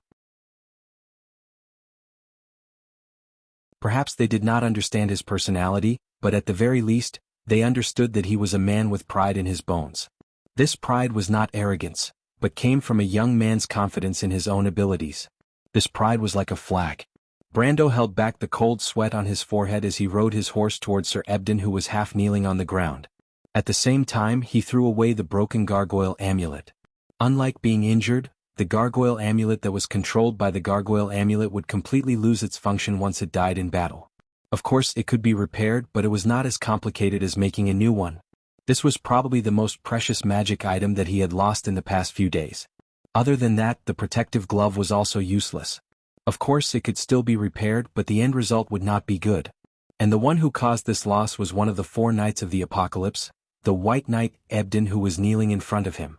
Before this, Brando had never thought that he would be able to defeat such a powerful general from Madara. But now the absurdity had become reality. Ebden was half kneeling there quietly, and after a while, even if no one attacked it, it would probably burn out its last bit of soul fire. Brando knew everything about Ebden when he was alive. He was born in the year of the walnut and was born into a noble family. Then he naturally became a knight and joined the Free Cavalry column to participate in the battle against the Northern Cruz people. He spent the golden period of his life there and grew from a little knight to a qualified commander. He had commanded several famous battles, which earned him quite a bit of fame in the kingdom. Then he finished his life, and in the end he somehow awakened as a dark undead. Brando knew most of what he knew in the game was history. After all, Ebden was one of the top generals in Madara during his time, and it was not easy to kill him. Therefore he did not know much about this character's quest. But from today's battle, Brando suspected that this person might have a hidden quest, especially when he mentioned some details about the oath. And Brendel knew that most of the hidden quests in the game had extremely generous rewards. For example, The ring of the Wind Empress in his hand was just the beginning of a hidden quest line. It was just a 20-ounce piece of equipment which could be seen from this. But most of the hidden quests he knew were from level 40 onwards. Level 70 and 80 were the most common, and it was rare to receive a quest at this level. Furthermore, Ebden wasn't just a small character, therefore he was very interested in this person's secrets. He rode his horse to Ebden's side. Because of his past identity, he did not make things difficult for him. "What do you want to say, Ebden?" There was a moment of silence. "Young man, do you know me?" The undead knight on the ground moved slightly and asked with a hoarse and low voice. Brando shook his head. "I don't know you, but you can put it that way. The Ebden I know should be Erwin's hero. He has been buried underground and returned to the embrace of Lady Martha. So he is you, but you are not him." Ebden snorted coldly and used his sword to support his body as he stood up from the ground with creaking sounds. "You should have died a long time ago, young man, but you didn't." He replied, "So it seems that you did not win by luck. You also know the past of this body. What do you want to know by telling me this?" Seeing Ebden stand up, Freya was shocked. She knew how weak Brando was, but when she wanted to protect Brando, she was stopped by the Shire. She was startled, and the Shire shook his head. Although the young wizard didn't understand the relationship between his lord and the undead knight, he was sure that they knew each other. If so, with Brando's personality he would not take the risk. Brendel was a little surprised by Ebden's answer, but he hesitated for a moment and decided to use his experience in the game to test it out. "You asked me if I'm of royal blood, so what if I answer you right now?" The undead knight sneered. Brando couldn't help but sigh. Seems like there are some differences between this and the game. But at least this is more realistic than the Amber Sword. He couldn't help but laugh at himself. "Looks like you're going to bring your secret to Master Marcia, Ebden." The young man sighed as he realized that there was no hope to trigger the mission. But this time Ebden shook his head. "Not necessarily," he said. "To be continued. If you want to know what will happen next, please go to www.chidian.com. There are more chapters. Support the author, support the original reading.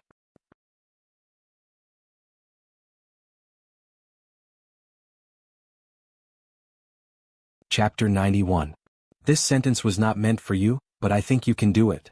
Ebden paused for a moment and raised its head to look at the young man. Brando sat on his horse with one hand on the reins. He hesitated for a while and did not answer. Ebden knew that Brendel would not fully trust it, but it did not mind. The undead knight raised its chest and placed its sword in front of its left knee. It knelt on its right knee and placed both of its hands on the pure silver gauntlets of the pale Fong. It chanted, "The 2 moons shine, the king sleeps in the valley. The shadow of the holly tree points to the northwest. The stars fade away, the power of the dawn." Brendel's expression did not change when he heard it. He rode past Ebden on horseback, then turned his horse around and circled back to Ebden. There were many puzzles like this in the game, but he was not an expert in this field. The 2 moons shine, of course, referred to when the 2 moons of Wond appeared in the sky. The first thing he thought of when the king sleeps in the valley was the remains of the saint, but it could also be the tomb of one of the kings of Erwin. The shadow of the holly tree pointed to the northwest. Brando frowned. Erwin did not have any holly trees. Was it just a metaphor? Or was it referring to a noble's emblem? But the holly tree represented the sacred in Wond's heraldry. Just the emblem of Erwin alone had a holly tree on it. As for the disappearance of the stars and the descent of Dawn's authority, Brendel could not figure it out at all. Ebden purposely gave him some time to think. It saw Brando raise his head again and chanted, "The two-faced statue is silent. Have you forgotten the saint's oath? The emerald lake, the white mountain, the stone of the stone, the sword of the sword." Wait! Brando suddenly raised his hand to stop it. He suddenly felt an inexplicable excitement. The sword of the sword? Could it be that Ebden was talking about the real Lionheart? The Lionheart sword was a sword passed down from generation to generation in the family of the first king of Erwin, the merciful Yak. However, the Lionheart sword was not only the symbol of the Liu dynasty, it was also one of the 4 sacred relics of Cruz. But ever since King Eric brought it out of the Empire, it became the symbol of the Erwin royal family.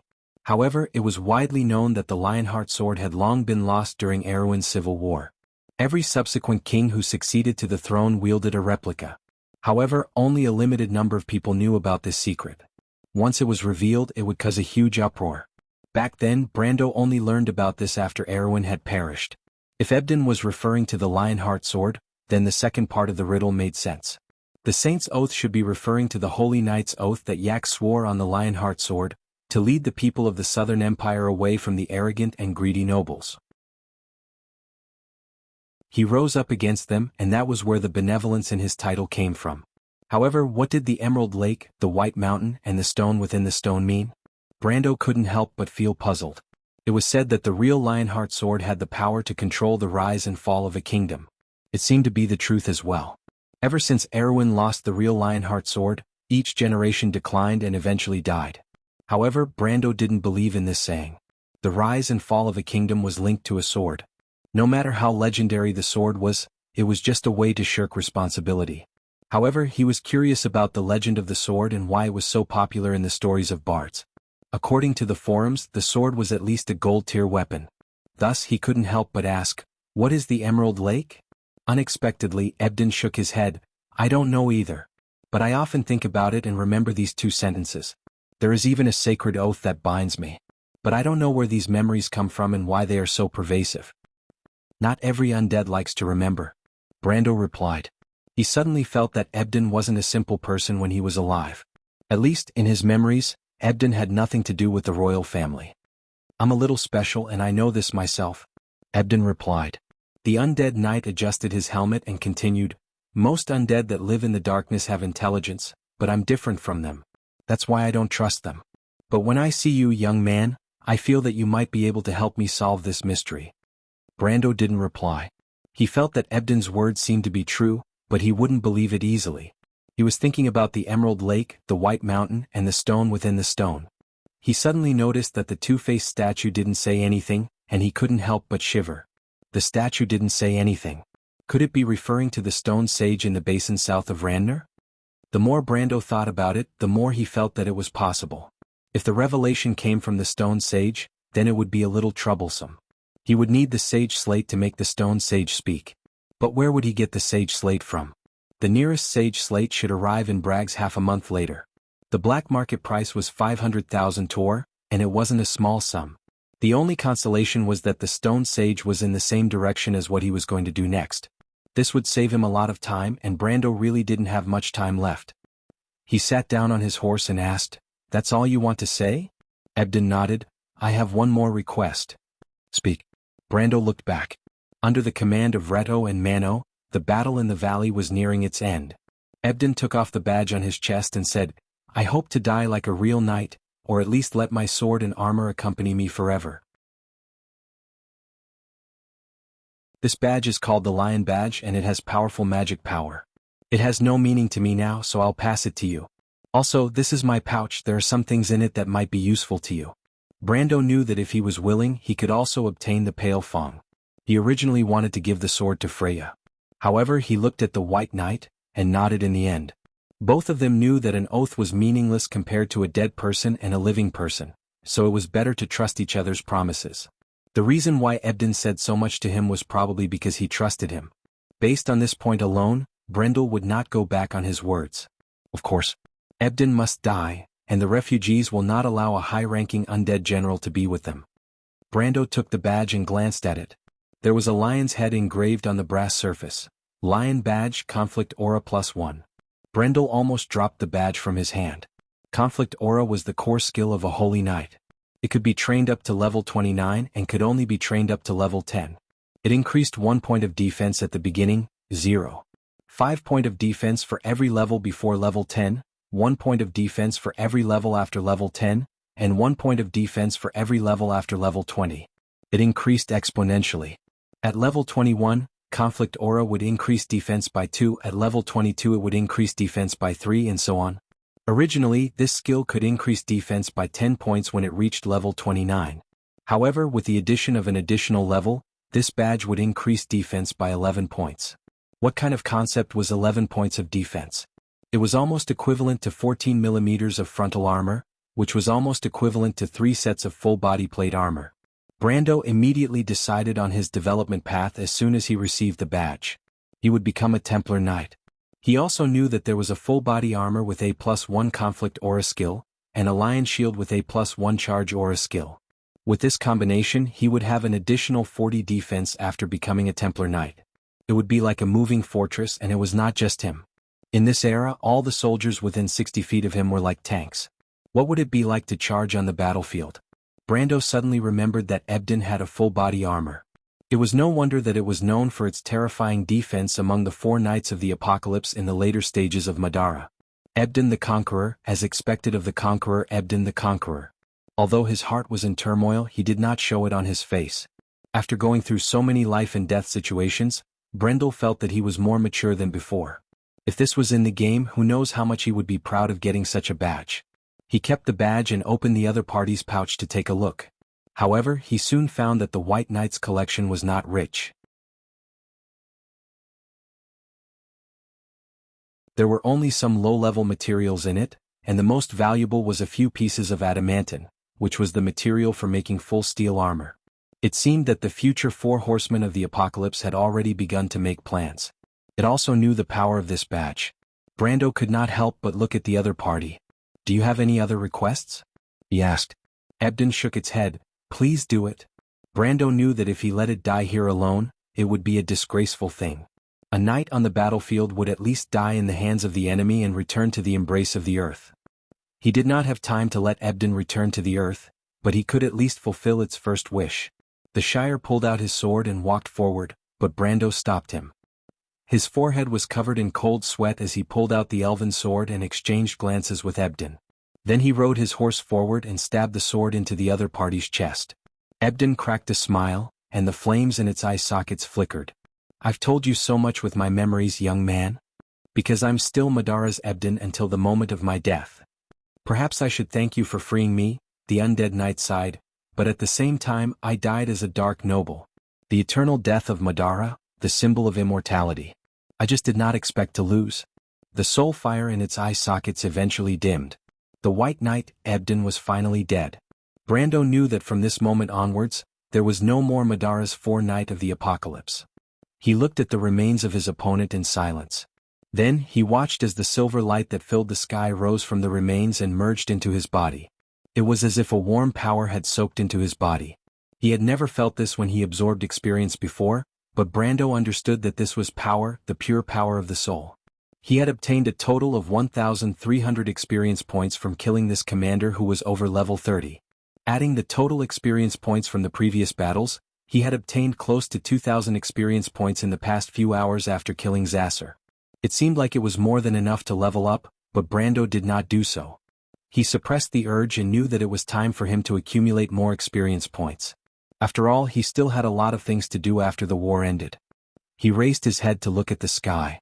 At this moment, the dark clouds dispersed, revealing the cross-shaped constellation behind him, shining brightly in the dark sky.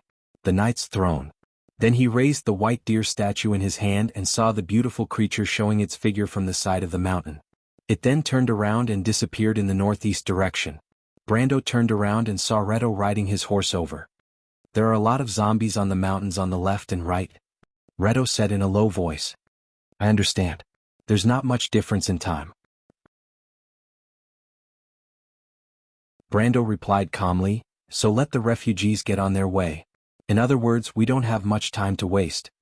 P.S. As for the issue of update time, it's usually updated at night. To be continued. If you want to know the future, please go to www.chidian.com to read more chapters. Support the author, support the original reading.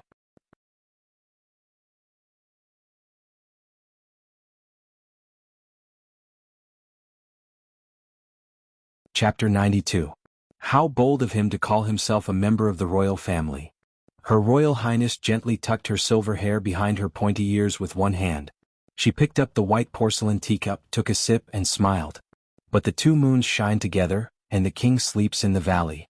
What do you think this riddle means, Lord Oberway?" She pondered for a moment, and her silver eyes flashed as she asked.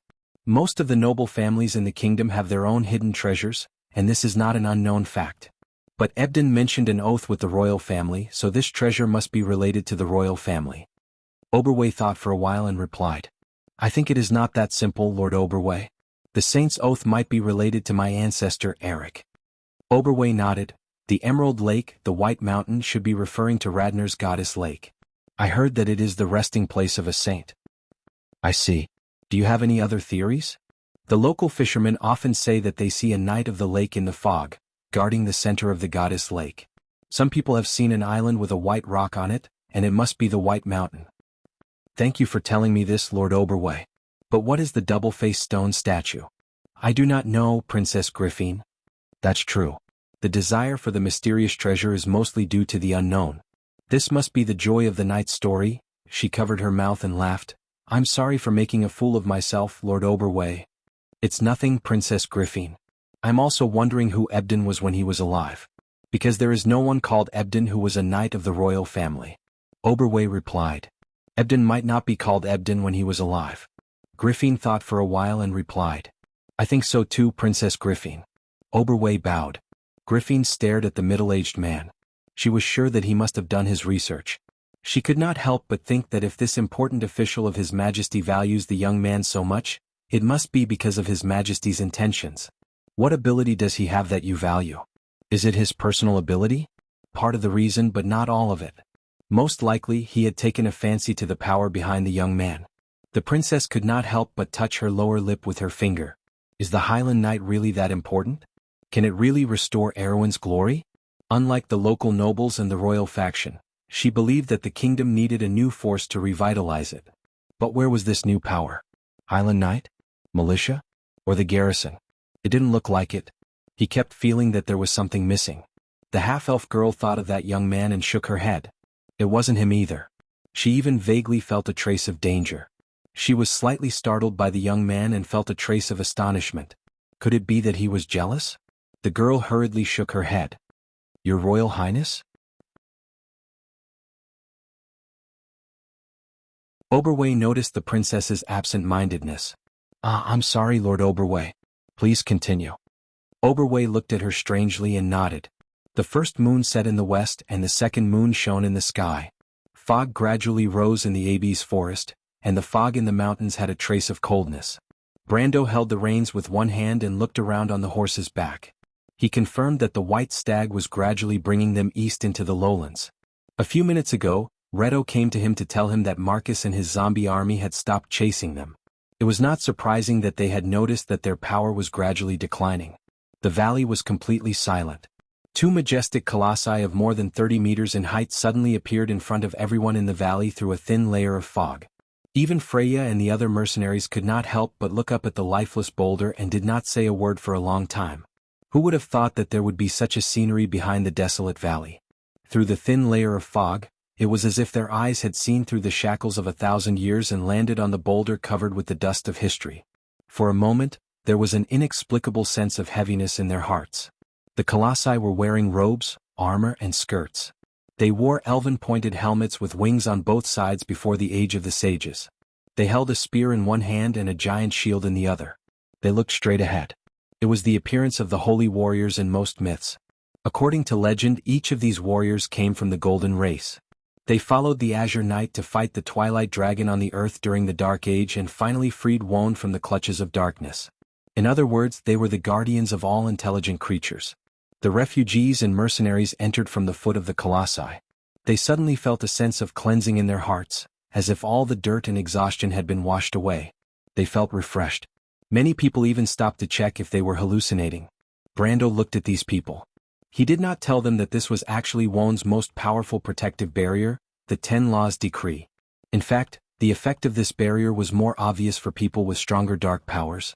Ordinary people who passed through this barrier would enjoy purification and recovery spells.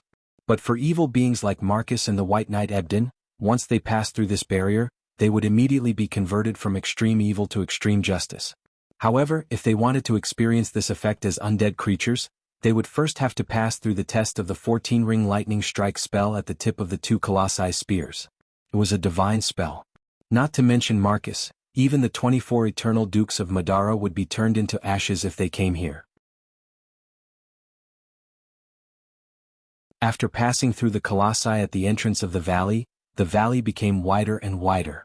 In the end, it formed a flat valley floor. Looking from both sides, there was a vast expanse of white fog, and there was no end in sight. There seemed to be some kind of creature in the fog.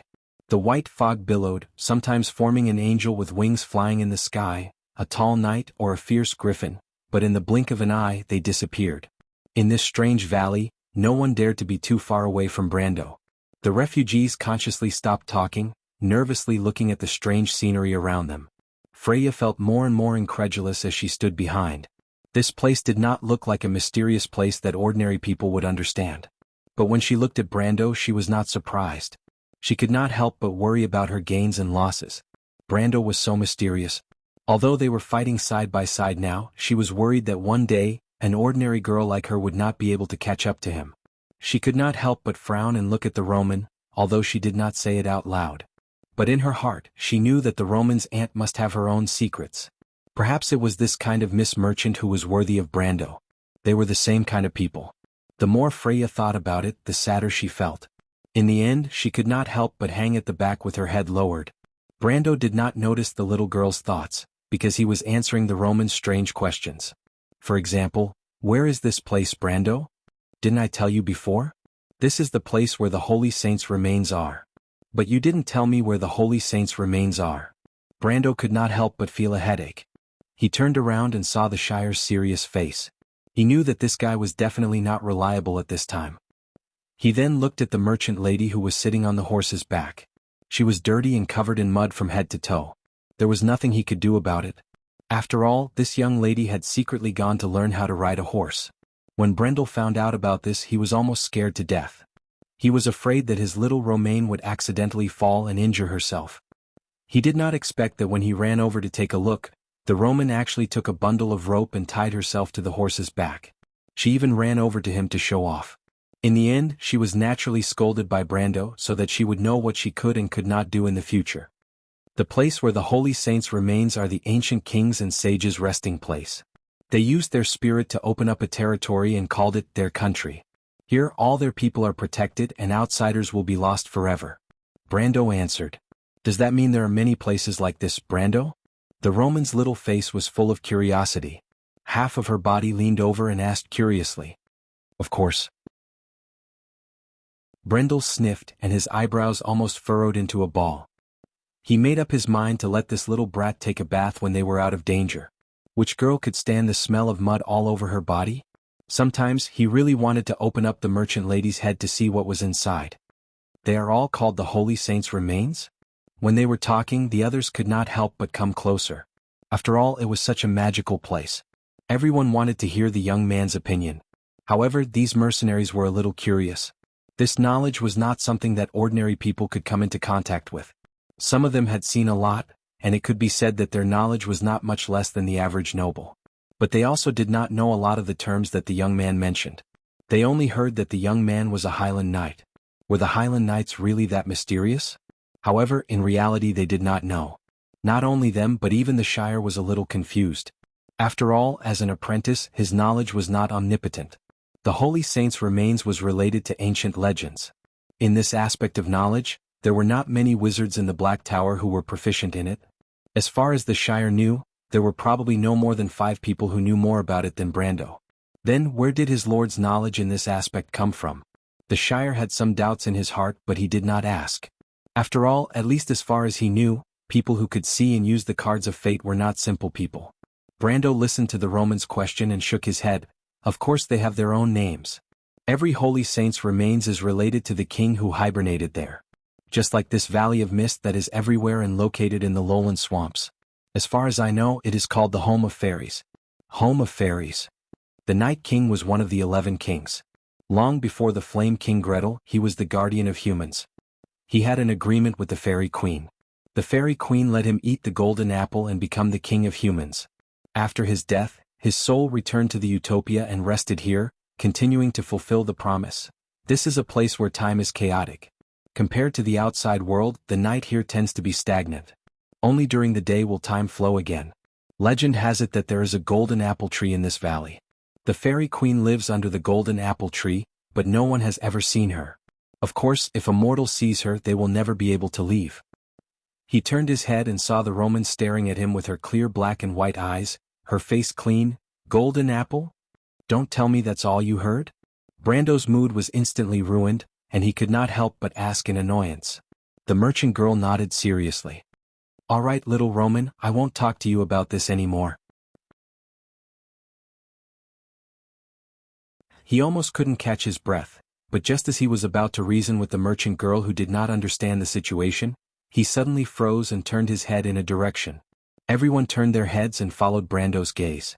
They saw a lone tree. What is this? Brando was stunned. P.S. Does everyone feel like they are watching a fairy tale? To be continued. If you want to know the future, please go to www.gdian.com. Support the author, support the original reading.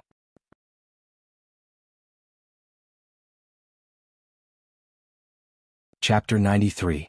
Everyone was stunned when they saw the lone tree. Brando had just mentioned the golden apple tree and they naturally thought of that. The mercenaries immediately thought of what Brando had said, that the legendary fairy queen lived under the golden apple tree, and that mortals who saw her were destined to never walk out of this valley. They could not help but shudder.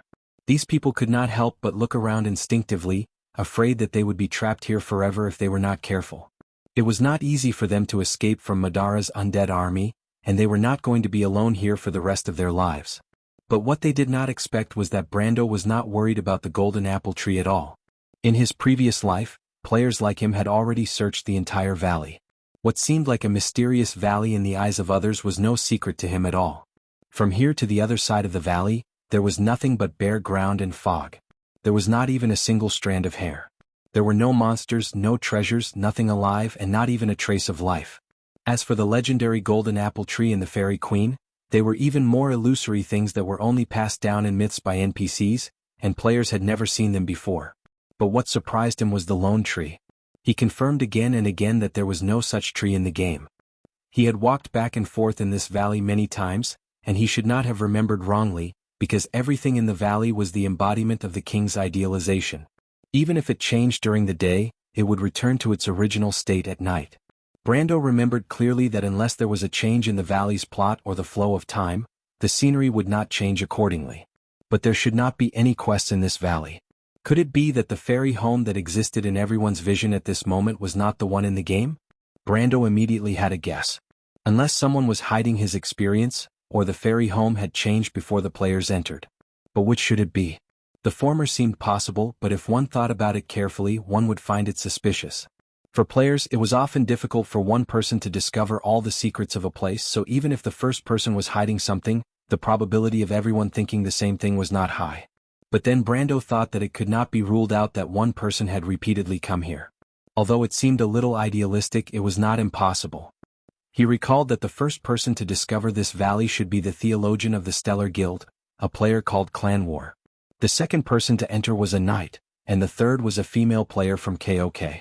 But the time between the three of them was only a few days apart, so the possibility of them hiding something was not high. Brando shook his head. That was not the reason. Then it was the second reason. This valley had changed before the players entered. This is not impossible in the game, but there are also two factors in this aspect. One was the plot change, and the other was the NPC exploration. He couldn't help but frown. If there were no players involved, he wouldn't know much about this quest. The unknown was a big problem for him. But Brando stared at the tree, and his heart could not help but become interested. Like every player, the pursuit of secret missions was innate, just like an unknown treasure that attracted people to chase after. A mission that involved ancient knowledge would not be too ordinary, right? He immediately gestured to the others, asking them to stop the refugees. Anyway, the time in the valley stopped at night. This night would last for 3 days and 3 nights, and he would have time to explore the valley before they ran out of food. In fact, the valley was only so big that it would only take a few hours for a horse to go back and forth. It would not take 3 days at all. He saw Reto looking at him in confusion, so he pointed at the tree and replied, "There seems to be some problems. I have to go ahead and check. Do you need help?" Reto, the bar owner, was a veteran of the November War, but he was helpless in the face of mysterious things. He could only rely on his own experience to ask. Brando did indeed need help. But he looked at the mercenaries and did not trust them. After all, this might involve some legendary treasures and the same danger. He did not want to share secrets with these people. He had to find someone he could trust. He first looked at the Shire. Originally, this young mage squire was his best choice. As a summoned creature, he could almost share secrets with this young man. Unfortunately, the Shire had used up all his mana in the night's battle, and now he was only slightly stronger than an ordinary person. He then looked at the Roman. This merchant lady was not qualified. Although she had sharp senses, she was too weak to follow him into danger. The Roman looked at him and blinked her eyes obediently. Brando knew that the merchant lady was pretending to be obedient so that he could take her on the adventure, but Brando would not be fooled. He finally turned his head and his eyes fell on the absent-minded Freya. Freya? Ah? Oh. Freya raised her head and looked at him. She was stunned for a moment and her face turned red. What's wrong? Brando looked at her and was stunned. In his original impression, Freya was a girl who had her own opinions. But why did she give off a strange feeling ever since they came to Zavale Mountain Path? If it was not for the elven sword not reacting to her, Brando would have suspected that she was replaced by Madara's undead. No, nothing, Brando, what's the matter? Freya had just thought of Brendel's strange request, and her heart was in a mess. She was afraid that he would see through her thoughts.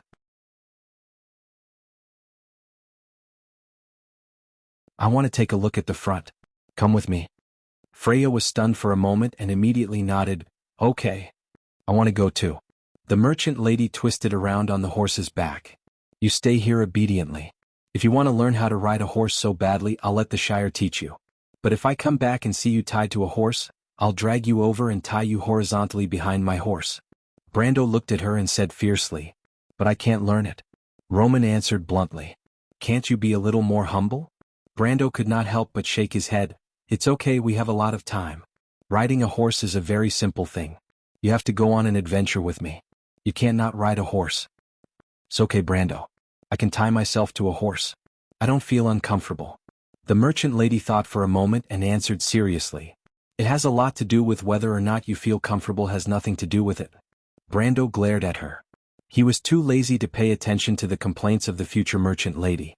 He simply ran to Reto's side and told him what to pay attention to. He then took a spare crossbow and called Freya to set off. In Brando's memory, the most likely plot in this valley was the western side road. But the more hidden the place was, the more the players would search for it. In fact, Brando had been there once or twice, but in the end he did not find anything. But he still remembered every blade of grass, every tree, every mountain, and every rock in that area. The two left the party. Brando was constantly paying attention to the surrounding scenery. After letting the horse run for about 10 minutes, he finally confirmed his guess. The home of fairies was definitely different from the game. There must have been some unknown changes in the next few months. But seeing him circling around a rocky area, Freya, who was behind him, was puzzled. She could not help but ask, Brando, what are you looking at? I'm looking for the entrance. Brando was constantly turning his horse to look outside a messy white boulder. At this time, he seemed to have found something and suddenly flipped off his horse and walked towards the rocky area. The entrance? Freya followed and asked as she got off her horse. Yes, it's here. Follow me. Brando answered as he pulled out the elven sword and walked step by step towards a narrow gap between two sharp boulders. He remembered that this place was called the Fork of Fate. There would be a prompt in the system log when he reached this point in the game, but there was no prompt in this world. He could only rely on his experience. He remembered that there should be an open metal box behind the boulder. There was a stone slab in it. The stone slab was a necessary item to enter the Fork of Fate, but it could not be brought out of this valley. Someone had tried to put it in a multidimensional bag and bring it out, but it still mysteriously disappeared in the end. It could only be explained that the stone slab was an idealized part of this world in the first place. With that in mind, he circled around the boulder, but did not expect to be met with a gust of wind. Brando's senses were quite sharp now. Before his brain could react, his body had already reacted instinctively. He took a step back and crashed into Freya. In the next moment, a golden arrow flew past his nose. The two of them fell backwards, but Brendel raised his head at the last moment, only to see a golden figure disappearing behind the rock. If not for his quick reaction, he would not have been able to see where the attack came from. Who? Brando subconsciously wanted to get up from the ground and chase after the attacker. But when he put his hand down, he suddenly felt something soft. After a moment of shock, he finally reacted and could not help but blank out. Can't I? He turned around and saw that his hand was placed on the girl's chest where it should not be. Freya was completely stunned. Her bright brown eyes stared at him, and for a moment she did not know what to say. But the future Valkyrie finally reacted. She pushed Brando aside and quickly got up. She lowered her head and did not say a word. Brando also reacted. He could not help but awkwardly get up and pretend to look in the direction where the golden figure retreated. Of course there was no ghost in that direction. I'm sorry that? He thought for a long time and squeezed out such a dry sentence. Well, who was it just now? Freya lowered her head. Her face was so red that it looked like it was going to drip blood. I don't know. I saw a golden figure. Fairies don't look like that. It's more like a summoned creature. Brando's thoughts became much clearer when he asked about his field of expertise. You're not hurt, right? The girl's voice was as soft as a mosquito. Brando looked at her and shook his head. He paid special attention to the golden arrow from before, but he only found a deep hole on the side of the rock. Light arrow? Brando looked at the small hole and frowned. That's the effect of a high-grade weapon. But at least he was sure that what he saw was not an illusion. And from the opponent's speed, it seemed that the opponent was not as strong as Ebden. Thinking about this, he relaxed a little. As long as he stayed alert, there shouldn't be too much trouble. He had already confirmed his strength after the battle with Ebden. If he went all out, he could barely reach silver rank, and he was not too afraid of enemies below silver rank. After checking the battlefield, Brando gestured to Freya to stay alert. Then he grabbed the elven sword and sneaked in. He remembered that the golden figure escaped from the crack in the north. Behind that crack was the entrance to the Fork of Fate. Could it be that they came from there? But he had never heard of anyone being attacked in the game. He immediately saw the iron box behind the rock. It was on a white stone platform, as if it was placed there by someone. If there was a power that surpassed gold rank, it could destroy the box. But it was pointless because it would automatically return to its original state the next night. Brendel looked to his left and right. He did not dare to believe his previous memories. At the very least, the golden silhouette had changed something in his memory. Not only were there living creatures here, but they also seemed to be hostile. After confirming that there were no enemies around, he opened the box. But when he opened the box, he could not help but be stunned. Other than a stone tablet, there was also a pair of earrings in the box. What is this? Brando hesitated. He was afraid that there might be a magic trap on the box. Although there were no magic traps in the game, who could be sure? But he had a simple way to test it. He put the elven sword close to the box. There were usually some simple protective measures between enlightened magic items. He just needed to see if there was any reaction. Although this method did not work all the time, it was better than nothing. Brando quickly got the result. There was no reaction. He picked up the earrings and glanced at them. He immediately threw them back as if they were scalded. Endless ice earrings. Intelligence +2 will +1. Brando could not help but groan. He subconsciously covered his head. At this moment he had a splitting headache. It was as if 1,000 needles were stabbing his brain. Brando? Freya was shocked and quickly ran to support him. I'm fine. Be careful. Brando held onto the metal box with one hand and gasped for breath. At the same time he cursed the person who put the earrings here. Of course he knew that there was something wrong with him. It wasn't a trap, but purely because the magic recoil was too intense. Of course, the biggest problem was that this ring was at least a 95-ounce equipment. How could it appear in such a place out of nowhere? His first reaction was that he was hallucinating. His second reaction was still impossible. Bocce was still a beginner's area at this time. Most of the players were not above level 50. This ring was far beyond what the players could handle. It was at least level 70. Thus, when Brando used his will to search for the ring, there was a strong magic backlash. It made his mind blank for a moment. And such a powerful magic item appeared in a low-level area. Logically speaking, there should not be such a flaw in the game. Perhaps there would be some changes in this world, but Brando did not believe that it would be the opposite of the game setting. He waited until his headache subsided. When he calmed down, he realized another problem. What if the Land of the Saints' remains was designed to be completed by NPCs? The more he thought about it, the more he felt that it was possible. After all, this valley was first discovered not long after the game started, which was about 2 months after the end of the First War of the Black Roses. If this place was empty at that time, it meant that the designers did not intend for players to participate in the story. Brando could not help but wait for the earrings. His heart thumped. A hidden mission above level 60? Was he going to take advantage of the situation? Or was he going to leave as soon as possible? The risk was unimaginable, but the reward was also unimaginable. In his previous life, Brando had only completed 3 hidden missions above level 60. One of them gave him a fantasy weapon, one of them gave him an intermediate skill, and one of them gave him nearly 100 million tor. With the experience of these 3 missions, he was able to enter the upper echelons of players. But how big was the risk? Level 60 was like a guillotine placed in front of Brando. At level 60 he had the strength of gold, and even his elemental activation was more than 10 levels higher. If he were to face a level 60 monster, it would probably kill him with a single glance. Brando placed his hand on the metal box. He could not help but feel agitated. He hesitated for a while but still could not make up his mind. There was another key problem. In the next 3 months, everything in this valley might disappear at any time.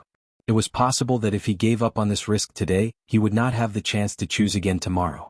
For a moment, this dilemma lingered in his mind like a cold ghost, urging him to take the risk again and again. What should he do? The young man could not help but take a deep breath and look at Freya. Brando? Freya saw the strange look in Brando's eyes and could not help but ask carefully. If I choose to take the risk, are you willing to come with me? Brando asked with a hoarse voice. I might, but I don't want you to take the risk, Brando. Freya thought for a while and answered. Brando hesitated for a moment, then nodded and let out a long sigh. P.S. 5,200 words to make up for yesterday's failure.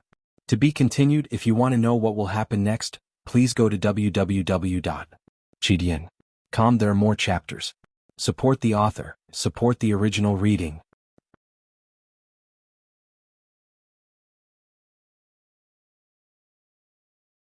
Chapter 94. As soon as Freya spoke, Brando knew what she was thinking.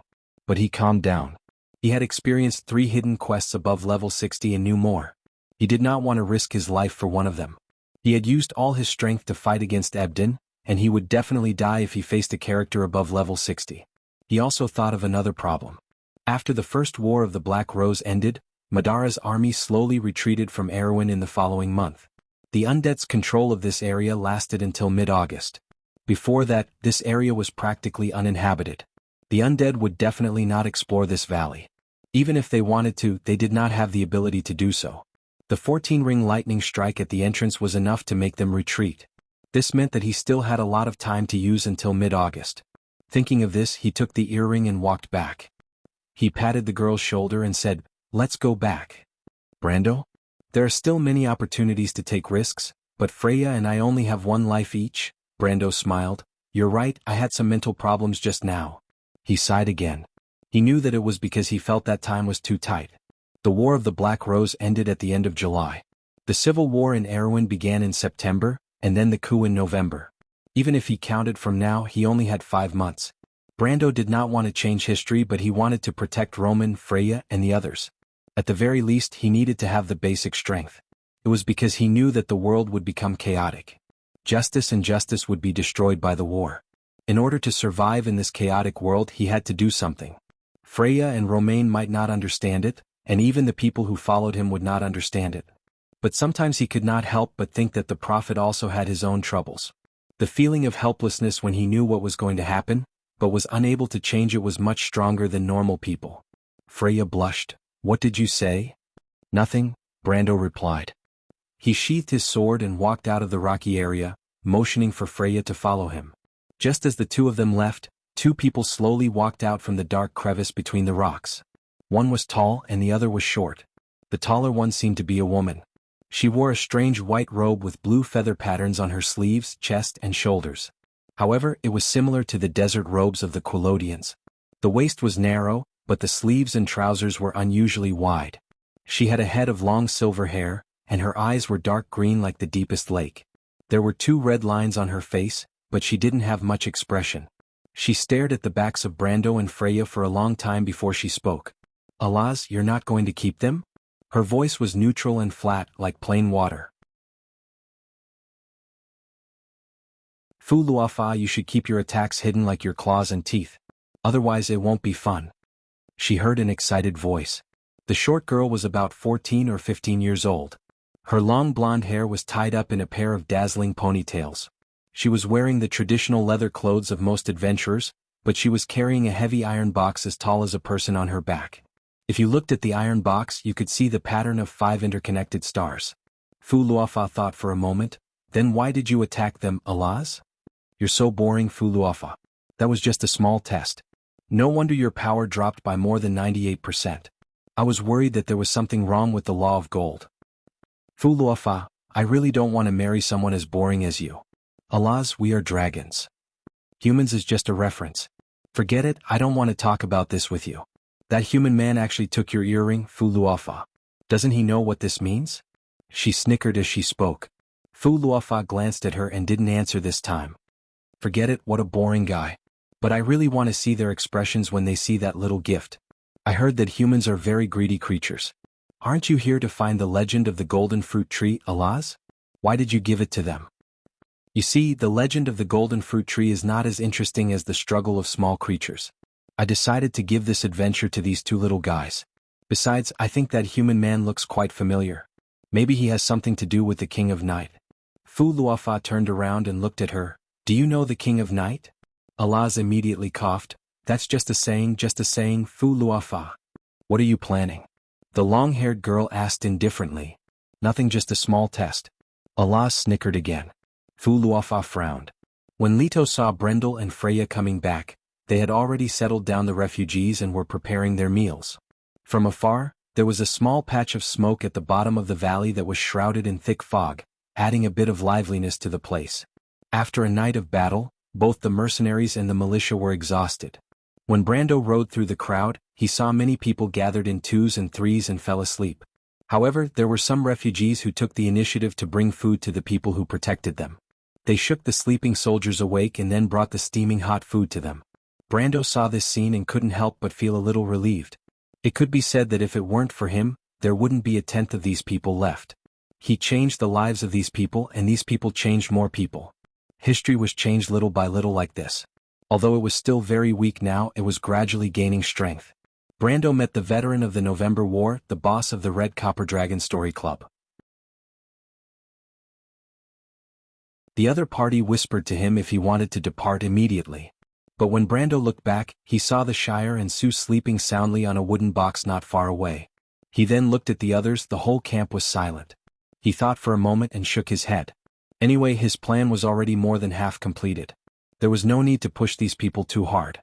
Time in Fairyland was infinitely close to stopping at night. As long as they waited until morning to depart, they could be ahead of Madara's army. After all, the exit to the north of the valley was almost at the river bank north of the Valley of Sharp Stones. Victory was already in sight. Have you rested, Uncle Redo? Brando asked. Sir, don't worry. I'm a mercenary. We are best at taking care of ourselves in this kind of environment. Redo patted his chest and smiled. Brando nodded. Then Freya, you should go to sleep too. He turned back again and looked at the ponytailed girl who had not closed her eyes for days and nights. Although the holy words of cleansing had the power to restore physical strength, it could not make up for mental exhaustion. Freya quickly shook her head. I can still hold on, Brando. This is an order, Freya. Brando said. Aye. Freya could not help but widen her eyes. What did she want to say? She had to obey his orders? She should be the captain of the militia. But when she looked at Brando and thought of the young man's heroic bearing as he led them through enemies 10 times, even 100 times their number, she could not help but be speechless. As if it was a matter of course, she could only lower her head and nod. I understand, she replied. Brando did not notice the softness in the future Valkyrie's tone. After watching her leave, he turned back and casually asked Redo, by the way, where is the Roman? The Roman lady just rode to the front of the group. Redo said as he glanced at the front of the group. His expression was as if he had just witnessed a miraculous scene. Ride a horse? Brando did not notice his expression and only asked in confusion. He wondered if that damn girl tied herself to a horse and went crazy again. He could not help but wonder if the future merchant lady had forgotten the pain because he did not teach her a lesson for a while. But before he could finish thinking, he heard a greeting from behind him. Oh, Brando, you're back? The nature of the voice made it obvious that it belonged to a careless young lady. He turned around just in time to see a certain merchant girl on horseback running around in front of him with a smug look on her face. Brando took a closer look. This girl actually learned how to ride a horse. How did you learn? It was his turn to be surprised. He could learn how to ride a horse in an instant because he had the game system as a cheat. But what was the situation with the Roman? Because the Roman is a merchant. The Roman stopped her horse in front of him and answered with a smug look. What does this have to do with being a merchant? It has nothing to do with it? The Roman was stunned and could not help but widen her eyes.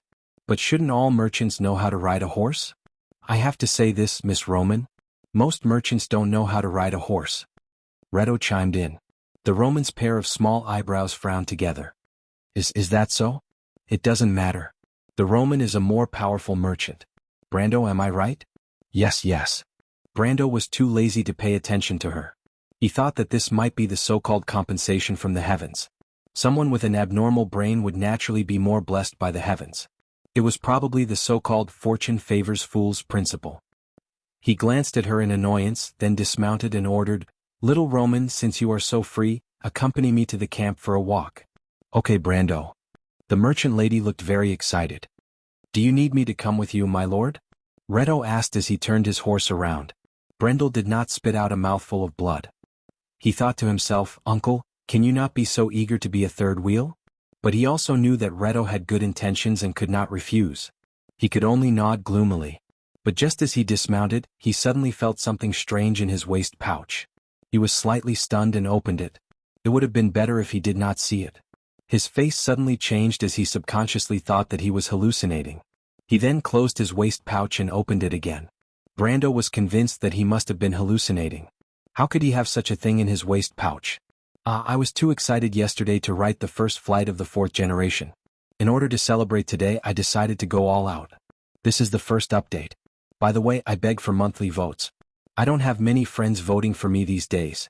Only 2 or 3 votes a day. Also, I beg for recommendation clicks. Last week, I barely made it to the recommendation list. This week, there is no list at all.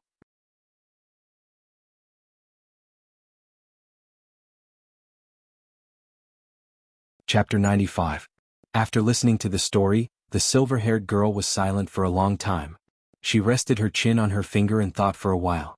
Then she turned around to look at the sun shining through the tall arched window.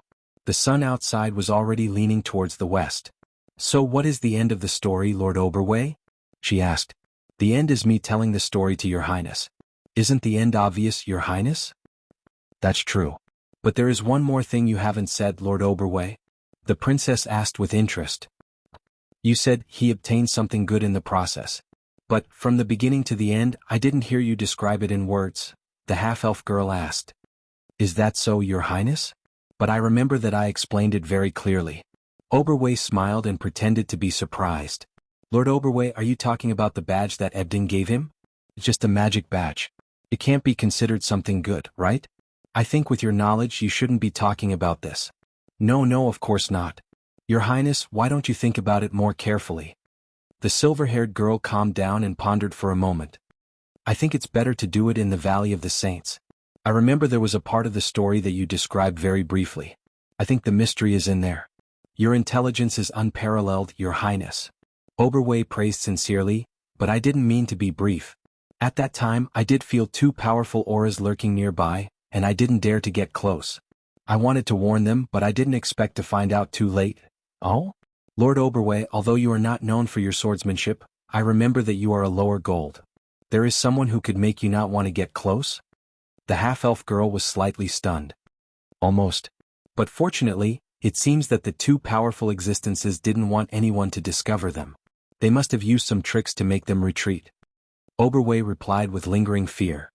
"If that's the case, that young man must have gotten something from the pouch." The princess thought for a moment. "Yes, my lord, you haven't told me what he saw when he opened the pouch." Oberbeck had a look of admiration on his face. He looked around and mouthed something. The silver-haired girl was stunned after hearing this, and her expression changed slightly. "That kind of thing, does it really exist?" Oberway nodded. "I've only heard of it in legends before, and I was just as surprised as you at that time.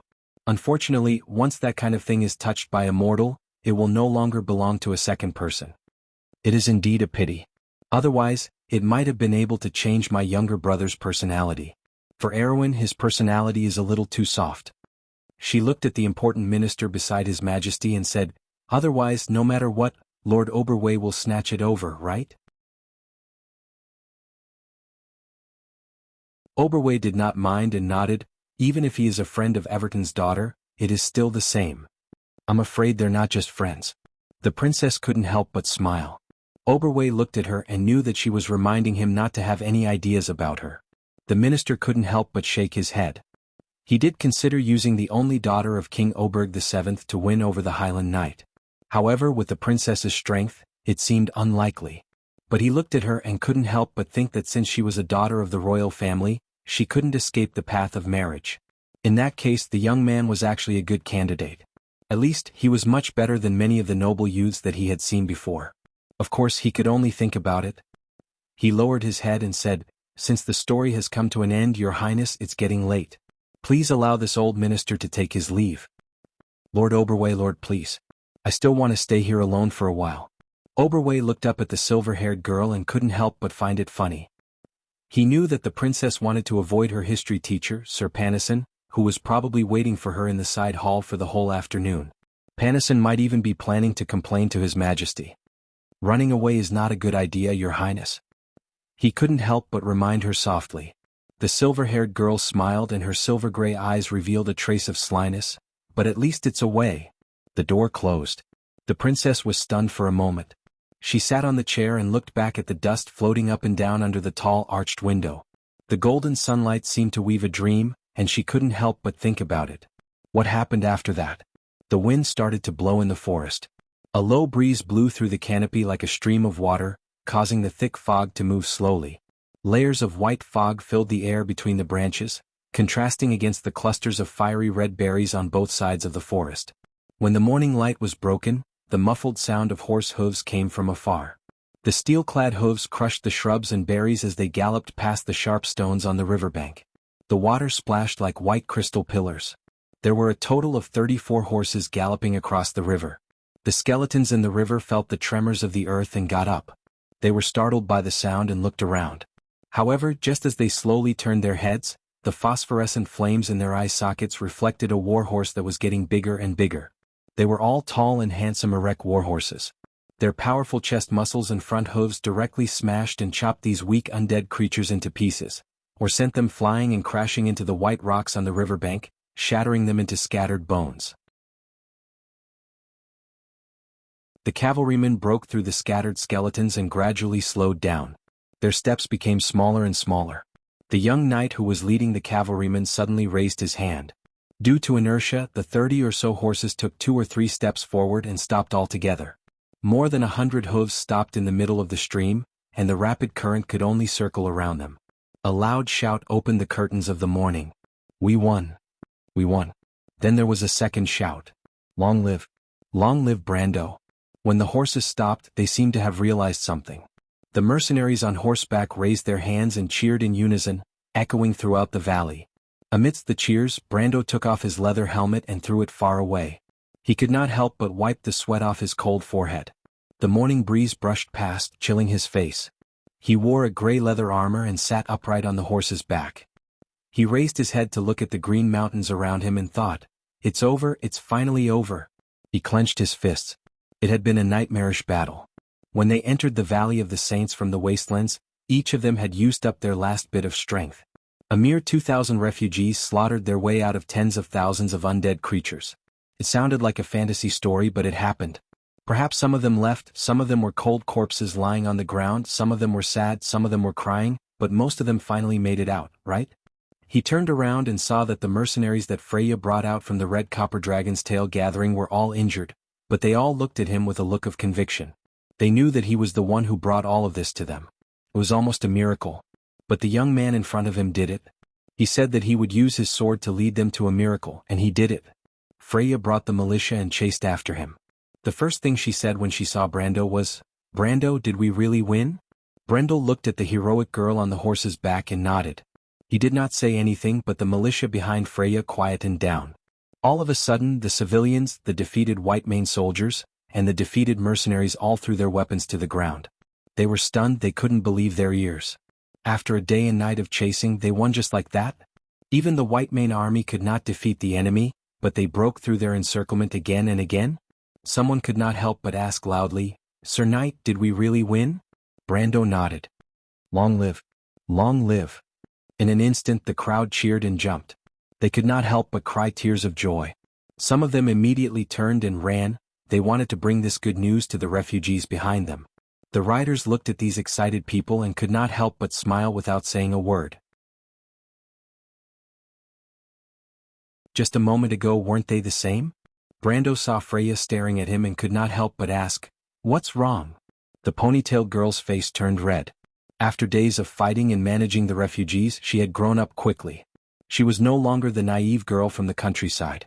She looked at Brando and could not help but wonder if the heavens had sent such an outstanding young man to their side to lead them out of their predicament. "Thank you, Brando." She lowered her head and replied softly. Brando smiled, but he looked up and stared blankly at the verdant mountains in the distance. He suddenly remembered that it was the Stag Forest. How nostalgic. When he went from Bragg's to Fortress Reeden, he passed through that forest. He remembered that there was a Wolverine area and an ancient castle. That castle was one of the places he had to go in the future. Speaking of which, it was time to make a plan. After a few days of fighting, he had accumulated close to 5,000 experience, but he could not use it all to level up. The most important thing was that activating the elemental pool required 2,000 experience. Brando had already discovered that the Card of Fate was a very useful magic item. Although he did not know why he had never heard of such a thing in the game, activating the elemental pool was a priority. Then there was the Scholar and Knight classes. The Scholar class was a secondary class that all players had to take. Not only could it expand the main class, it also provided a large amount of experience. The only problem was that the skills were too weak and it also took up a secondary class. A character only had 3 secondary classes. As for the Knight class, it was needless to say. Brando wanted to establish a good relationship with the Holy Cathedral of Fire in order to become a Knight of the Holy Cathedral. It was not until these 2 days that he realized that skills were rare in this world. However, he immediately realized that this was not because of the difference between this world and the game. It was because he had misunderstood. If he thought of the people in this world as NPCs, then everything would be natural. After all, only players had the main class skills. In this way, the many quests that he knew about to cultivate skills became a big advantage for him. Therefore, he had to put learning skills on the agenda. He could not help but think that perhaps the heavens had sent him here for a reason. This was because the south of Grimoires was indeed the war zone with the lowest intensity during the First War of the Black Rose. It looked like a beginner's area, allowing him to slowly familiarize himself with this seemingly old-fashioned but specious world. But even so, he was just about to complete his quest. In history, the Insursta dragon used his third-rate army of necromancers, skeleton soldiers, pale knights, black warriors, ghosts and other low-level undead creatures to fight Aween to a standstill. It was also the beginning of the kingdom's decline. Brando had once scoffed at the decadent Erwin, but when he led this group of NPCs, he realized that war was not so easy. Sometimes, it was too biased to look at history from the perspective of a player. History had its inevitable inertia. When it was in the hands of the regent princess, perhaps she also found that she was a little helpless. But he did not know what Oberg VII was thinking at this moment. After all, the decline of Erwin did not happen overnight. Brando recovered from his thoughts and could not help but let out a long sigh. In any case, he had at least won the current round. Since yesterday they had wiped out the outermost part of Marcus' combat power. To be honest, compared to the battle on the first night, there was nothing worth mentioning. But as long as they moved forward, they would be at the northern edge of the Valley of Sharp Stones. So this was a victory. Then he felt someone patting him on the back. He turned around and saw Reto. Badam, Uriel, Taryn and Mano were with the bar owner. He was stunned for a moment. Why were they together? "My lord, do you have any plans?" The first person to speak was Batum, who had always been rude and uncouth in Brendel's eyes. He had a striking reddish-brown beard, and it was impossible for Brendel not to remember him. "Plans? We have all discussed it. If you are willing to take us in, we are willing to follow you." Mano looked at him and answered straightforwardly. These mercenaries had nothing much to say. They were all people who looked for food on the edge of the blade. After the past few days, they found that they were more willing to work under this young man. Brando was stunned for a moment and realized that these people were willing to be his retainers. But he was not a noble yet. His noble status was only supported by the Shire, a mage's retainer. But he thought for a moment and realized that he did need some people to work for him. So he pondered for a moment and replied, "After today, it is not suitable for you to follow me at the moment." Everyone was stunned, but only Reto understood the hidden meaning in his words. "Then what plans do you have, my lord?" the bar owner asked. Brando looked at him. "What plans do you have?" They looked at each other. What surprised Brando was the security captain, Uriel, who answered, "If my lord has other intentions, we plan to form a mercenary group. We have all fought side by side and we trust each other." "Uriel, you don't want to be the security captain anymore?" he asked. Uriel smiled. "No, I have thought it through. My brothers are all willing to walk this path. What about the others? Brando raised his head. Other than us, many of the refugees are also interested. After all, most of them have lost their homes. But the people of Fortress Reeden have more thoughts. Other than that, most of the white mane soldiers and mercenaries are willing to follow us. The rest are just some farmers. Badam replied. Brando couldn't help but look at him. He thought that this guy wasn't simple. He was able to find out the composition of the refugees. Of course, this was also related to Freya not guarding against them. Dragon subduing pagoda, you too? Brando looked at the former officer of the White Mane Army. He was one of the backbone of the kingdom. He didn't believe that this person would have other thoughts. He didn't expect Dragon subduing pagoda to look at him. He thought for a moment and replied, I only want to follow you, my lord knight. If you don't agree, I can only return to the White Mane Army. Are you disappointed? Brando asked after a moment of surprise. Dragon subduing pagoda nodded. Then let's form a mercenary group and call it the Amber Sword. Brando replied. Everyone was stunned.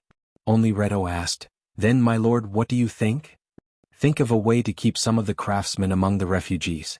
Of course you can't force them. Brando replied, For your side, let Badam stay with me. I do need some people to do things. He turned his horse around and said to Dragon subduing pagoda, If you really want to stay, then stay with Uncle Reto. I don't know what I can do for you, but I think you will know soon enough. Dragon subduing pagoda was stunned for a moment and slowly nodded. Then where are you going first, my lord? Gasol asked. I'm going to Anzek. There are people waiting for me there. Then I'll go to Bragg's. If everything goes well, I think I'll be able to inherit a territory soon. Then we'll talk about the next problem. Brando replied confidently. Everyone couldn't help but look at each other. There were many nobles these days, but a knight with a territory was rare. It seemed that this young man was the legendary Highland Knight. For a moment, many of them felt like following the right person. Brando raised his head and looked at the mountains in the distance. The plan in his mind gradually became clear. If you want to know what will happen next, please go to www.chidian.com. There are more chapters. Support the author, support the original reading. Translator, Endless Fantasy Translation Editor. Endless Fantasy Translation. You're tuning in to the Han Lee's Wuxia Adventures YouTube channel. We're so grateful for your support, and don't forget to subscribe to join us on this incredible journey through captivating stories. Your generosity through donations truly makes a world of difference, as it's the primary source of revenue that allows me to expand and enhance this channel for you. Thank you from the bottom of my heart for being a part of this adventure.